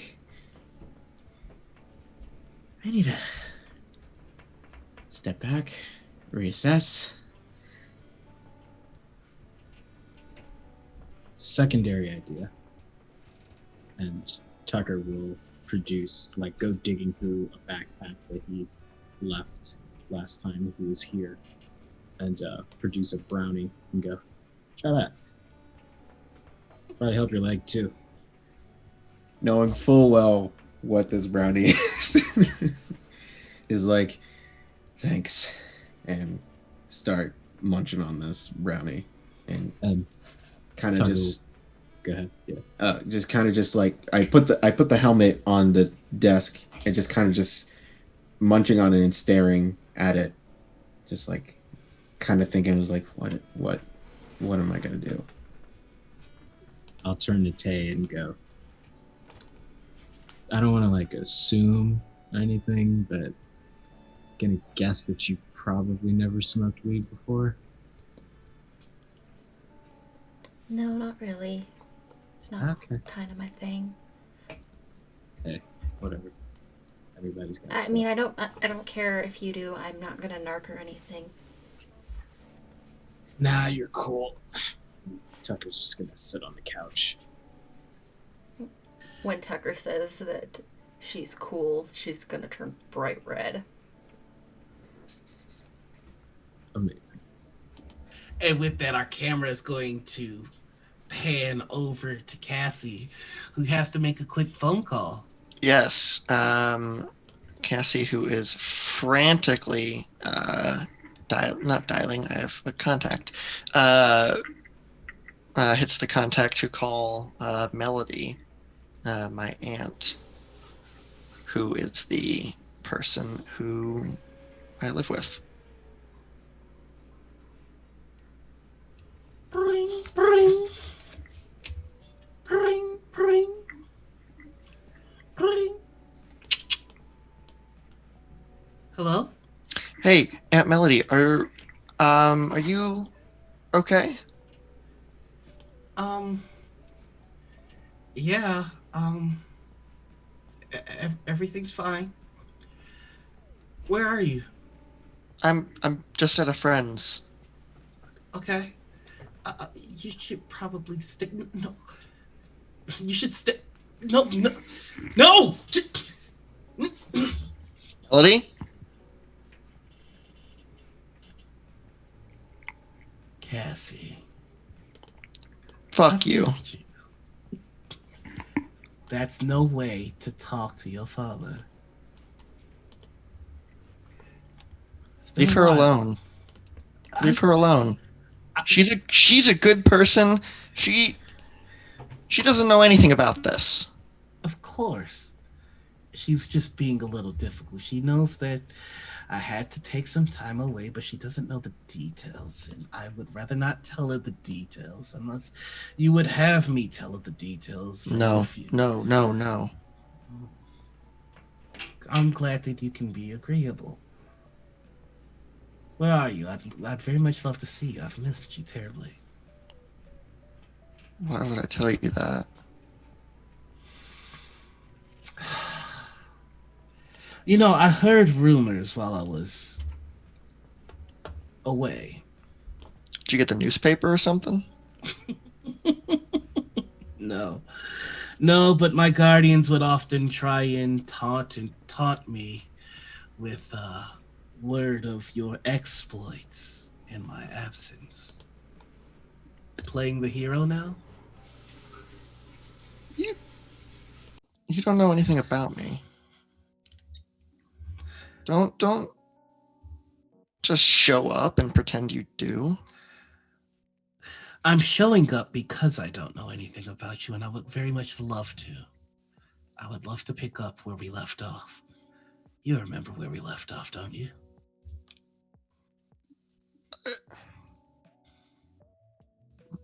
Some of it. Well, I would love to inform you of all of it. As you can probably tell, our means of empowerment has been somewhat nullified, so I can't just appear before you in grandiose fashion as much as I would love to, so it would really, really help me if you could just tell me where you are. Do you promise to leave Aunt Melody alone? I would never hurt her. She's family. Okay, well then I'm at a little coffee shop on the corner of Go Fuck and Yourself. You know, it never hurts to be polite. Hang up. As you hang up, you pressing the disconnect call button and it's not working. Oh. Crimson.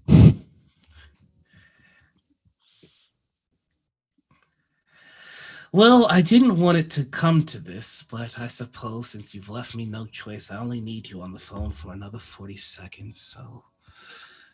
I will just smash the phone. Oh my god. Throw it Go phone down. shopping anyway. Smash it under the heel of my combat boot. Nice. And with that, news broadcast goes off. News broadcast goes off. News broadcast goes off. All of the screens go black. What? Come into the room. We have a problem, everyone. We gotta go.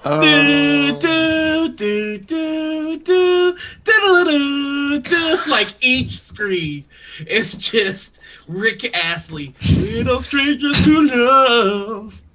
You know the rules. It's so do I. Like it's blaring on every screen. Even your phones are starting to do it. And then there's just one screen in the middle that says didn't say the magic word. And that's where we're gonna end for today. How is it possible to both love and hate a character as much as I do Crimson? But it's how I feel about Saint. Hell yeah. So that was the very first issue of Second City Saviors. Thank you all for sticking with us. Like I'm looking at the numbers. Y'all actually stuck around. I appreciate that. I don't GM on stream a lot, so this has been a little nerve-wracking. So just thank you to the incredible cast. And let's go. Let's start to have everybody go around and tell us where we can find you, what you're working on, and your favorite moment, because I need that positive reinforcement in my life. Let's start with we'll start at the bottom and we'll work our way up. We'll start with AJ. Okay. Like said, AJ. You can find me on Twitch and TikTok as Husha_kid. I am also in another session with Misty Mountain Legends on Twitch, and I play a very dude bro cleric. So I'm the stoner in that one. And yeah, my favorite moment, I gotta my favorite moment was friggin' Saint just you know doing being the worst, doing his thing. Just almost not having an EMP, because if he didn't, I don't know how this would have gone. Honestly, It would have got way worse. Yeah. I don't know how that would have gone. But yeah, I think Saint just pulling the clutch with a 24% on having an EMP. I still can't believe that actually worked.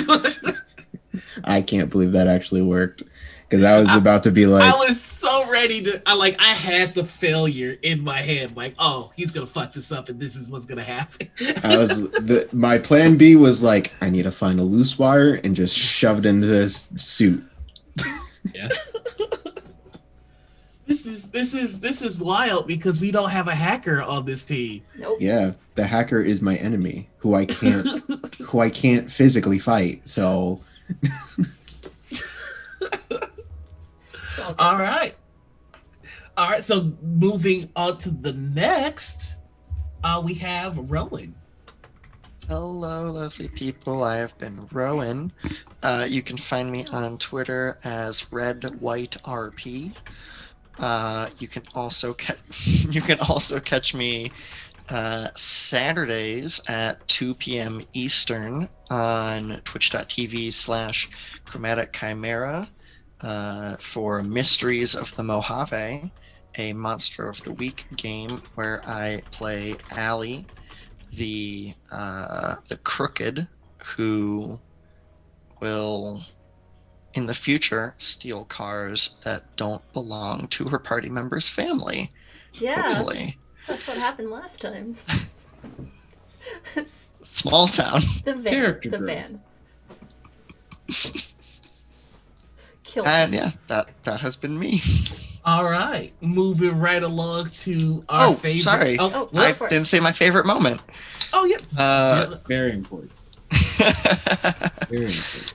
I think my favorite moment, because I am a masochist, is when Noir said, "No, actually, you don't get superpowers anymore." It's like you and- thought you were playing Mask. And Rowan had to sit there panicking, going, "Okay, well, how do I How do we end this fight? Mhm. What happens next? For a second, I thought you were gonna say your favorite part was when Echo broke his leg, and I was like, that doesn't make you a masochist. That makes you a sadist. That just makes me mean. Real mean. Just a reminder for you all, if you want to figure out why Magic went away, there is a Trouble in Second City one shot over on Chromatic Chimera, so please go check it out. Probably be archived at this point. Because it was a while ago. It might be. It's on their YouTube for sure. So you can figure out who's to blame for Roland not having their magic powers. It's not me. I didn't do it. I don't believe you. It is you. You did it. I did do it. But it's okay. I brought it back. It's a different character, not this one. And with that, we're gonna move right along to our favorite stoner, Tucker. So Tucker, tell us about yourself, where we can find you, and what your favorite moment was. Ladies, gentlemen, and everyone in between and outside the spectrum, I'm D. I have been playing Tucker. Hopefully you all enjoyed. I am a voice actor, musician, Twitch streamer. You can follow me on Twitter at It's the Riddler. That's L-E-R, unlike the L-A that I have here on Twitch. I'm a professional DM for the Emerald City Gaming Guild. We do have a whole Discord server where people play 24/7 D&D called the Western Marches server.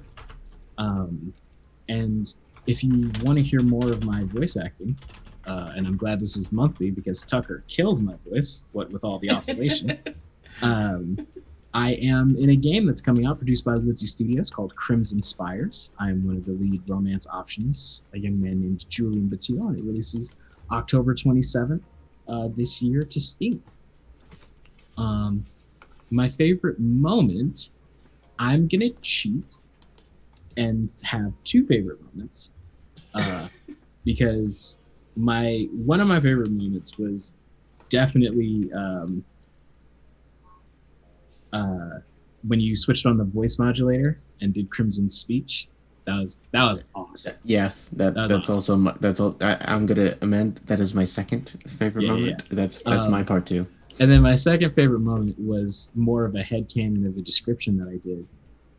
But when Tucker stopped being a wolf, the way he set Tay down was like holding them by the waist and like sat them on a table. Because Tucker has like a curve of the strength leaving his body, so he still was like kind of juice and was like set down gently. Okay, now barf.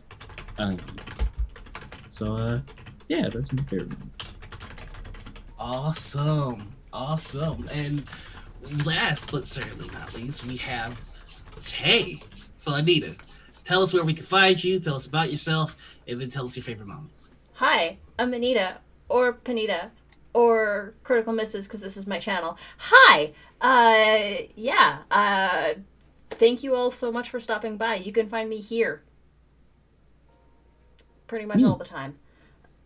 You can find me here on Fridays for System Shock. You can find me here on Saturdays for Morning Ritual, which is our talk show, our TTRPG talk show. You can find me here on Sundays during our rotating game, with the exception of the second Sunday, because I'm not actually playing in every game ever, because I don't have time. Good.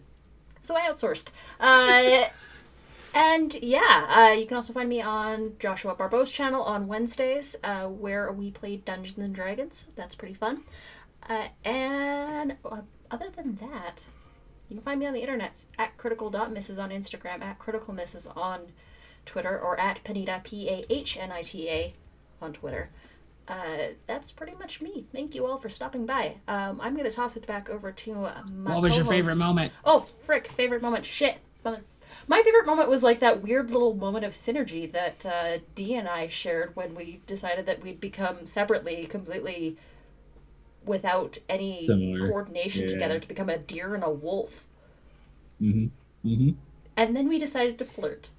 Yeah. Flirting with Dee is always my favorite. Yeah. Yeah. Hell yeah.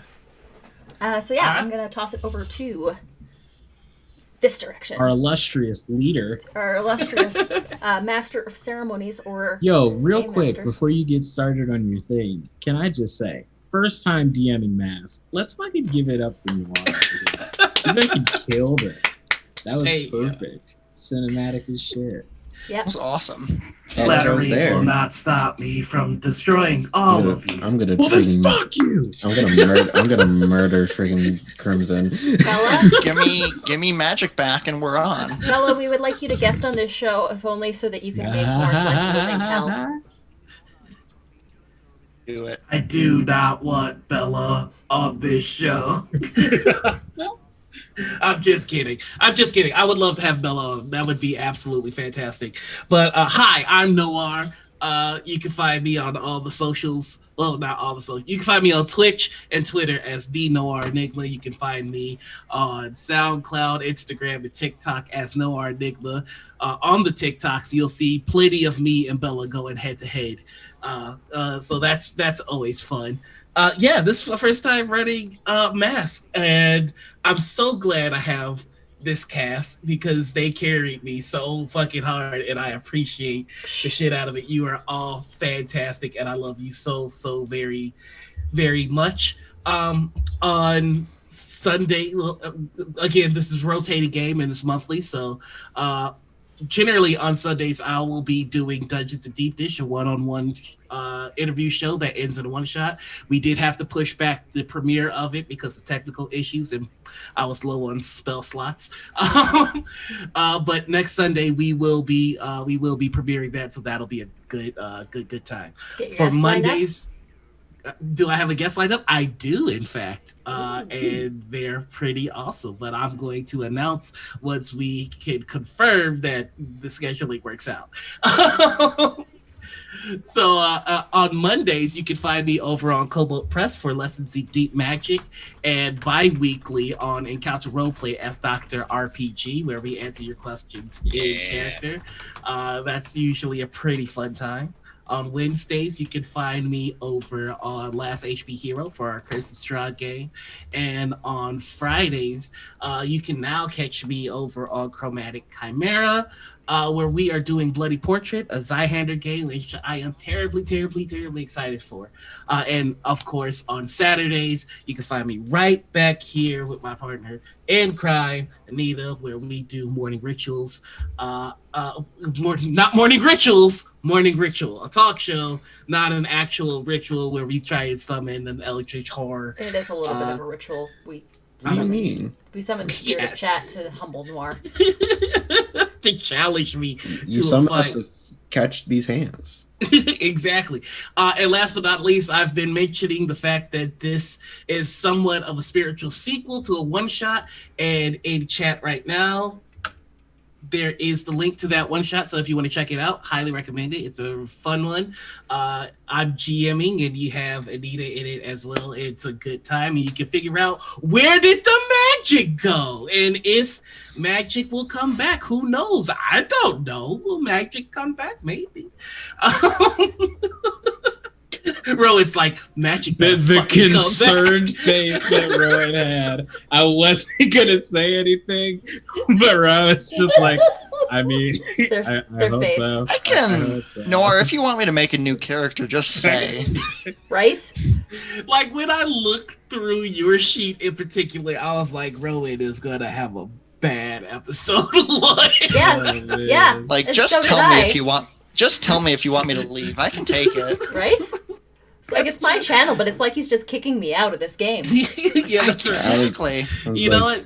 It's sometimes Nita, it be we'll like make our that. own game, and Right. it'll be like 10 times better. Exactly. I can tell Bella you will that be the there. I can tell you this much though. If things go according to plan, Magic users may have a really awesome episode 3, and that's a little bit of a teaser that I'm gonna give you all there. Again, I love this cast. I love you all very much for sticking with us and checking us out. I hope everybody enjoyed it. I should do a favorite moment, I guess. Is Yeah. it cool? Yes. yeah, Yeah. do a favor moment. You're a GM, it's important you have fun too. Yeah, thank you. I loved the cafe scene. I really wanted to get a bead on who Echo was. Like I had a pretty established idea of who everybody else was, but Echo read a little weird on the pre-rec that I had you all file for me. So I wanted to get into that. So I truly enjoyed that scene. I'm gonna cheat and just have my favorite scenes with all of you. So fuck it. That was my favorite scene with Echo. I loved how you played that. I could almost see that in my head.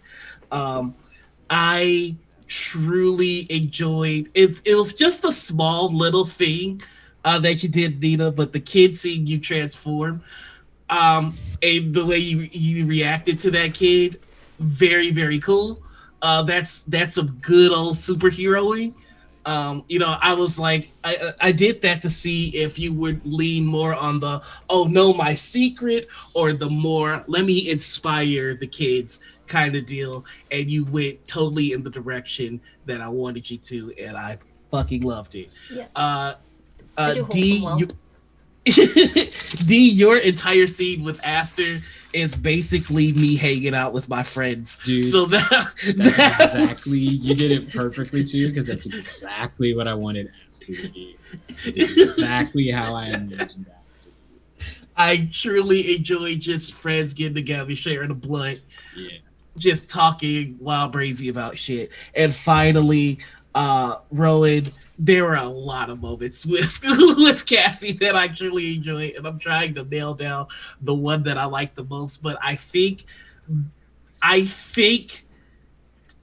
didn't expect for you to confront your father the way that you did. Oh, I love it.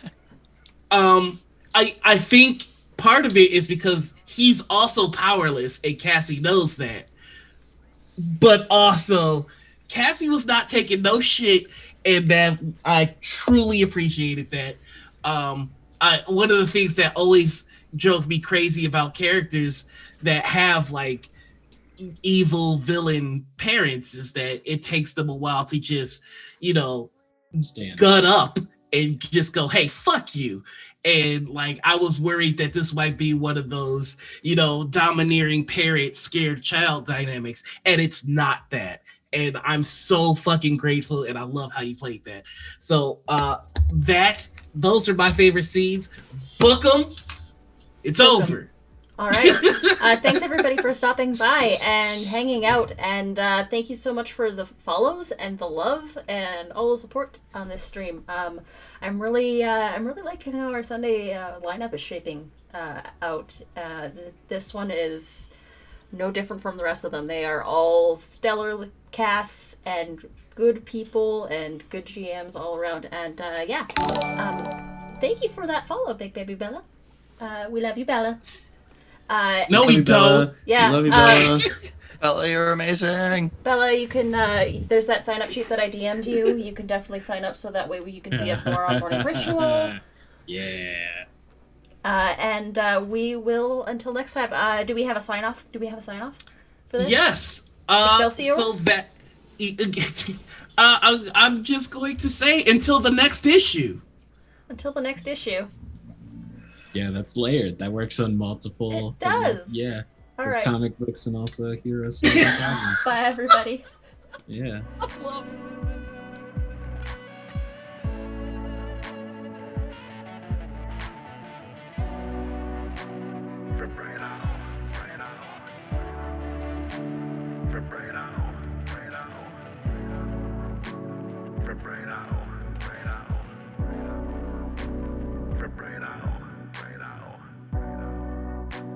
Vibrato.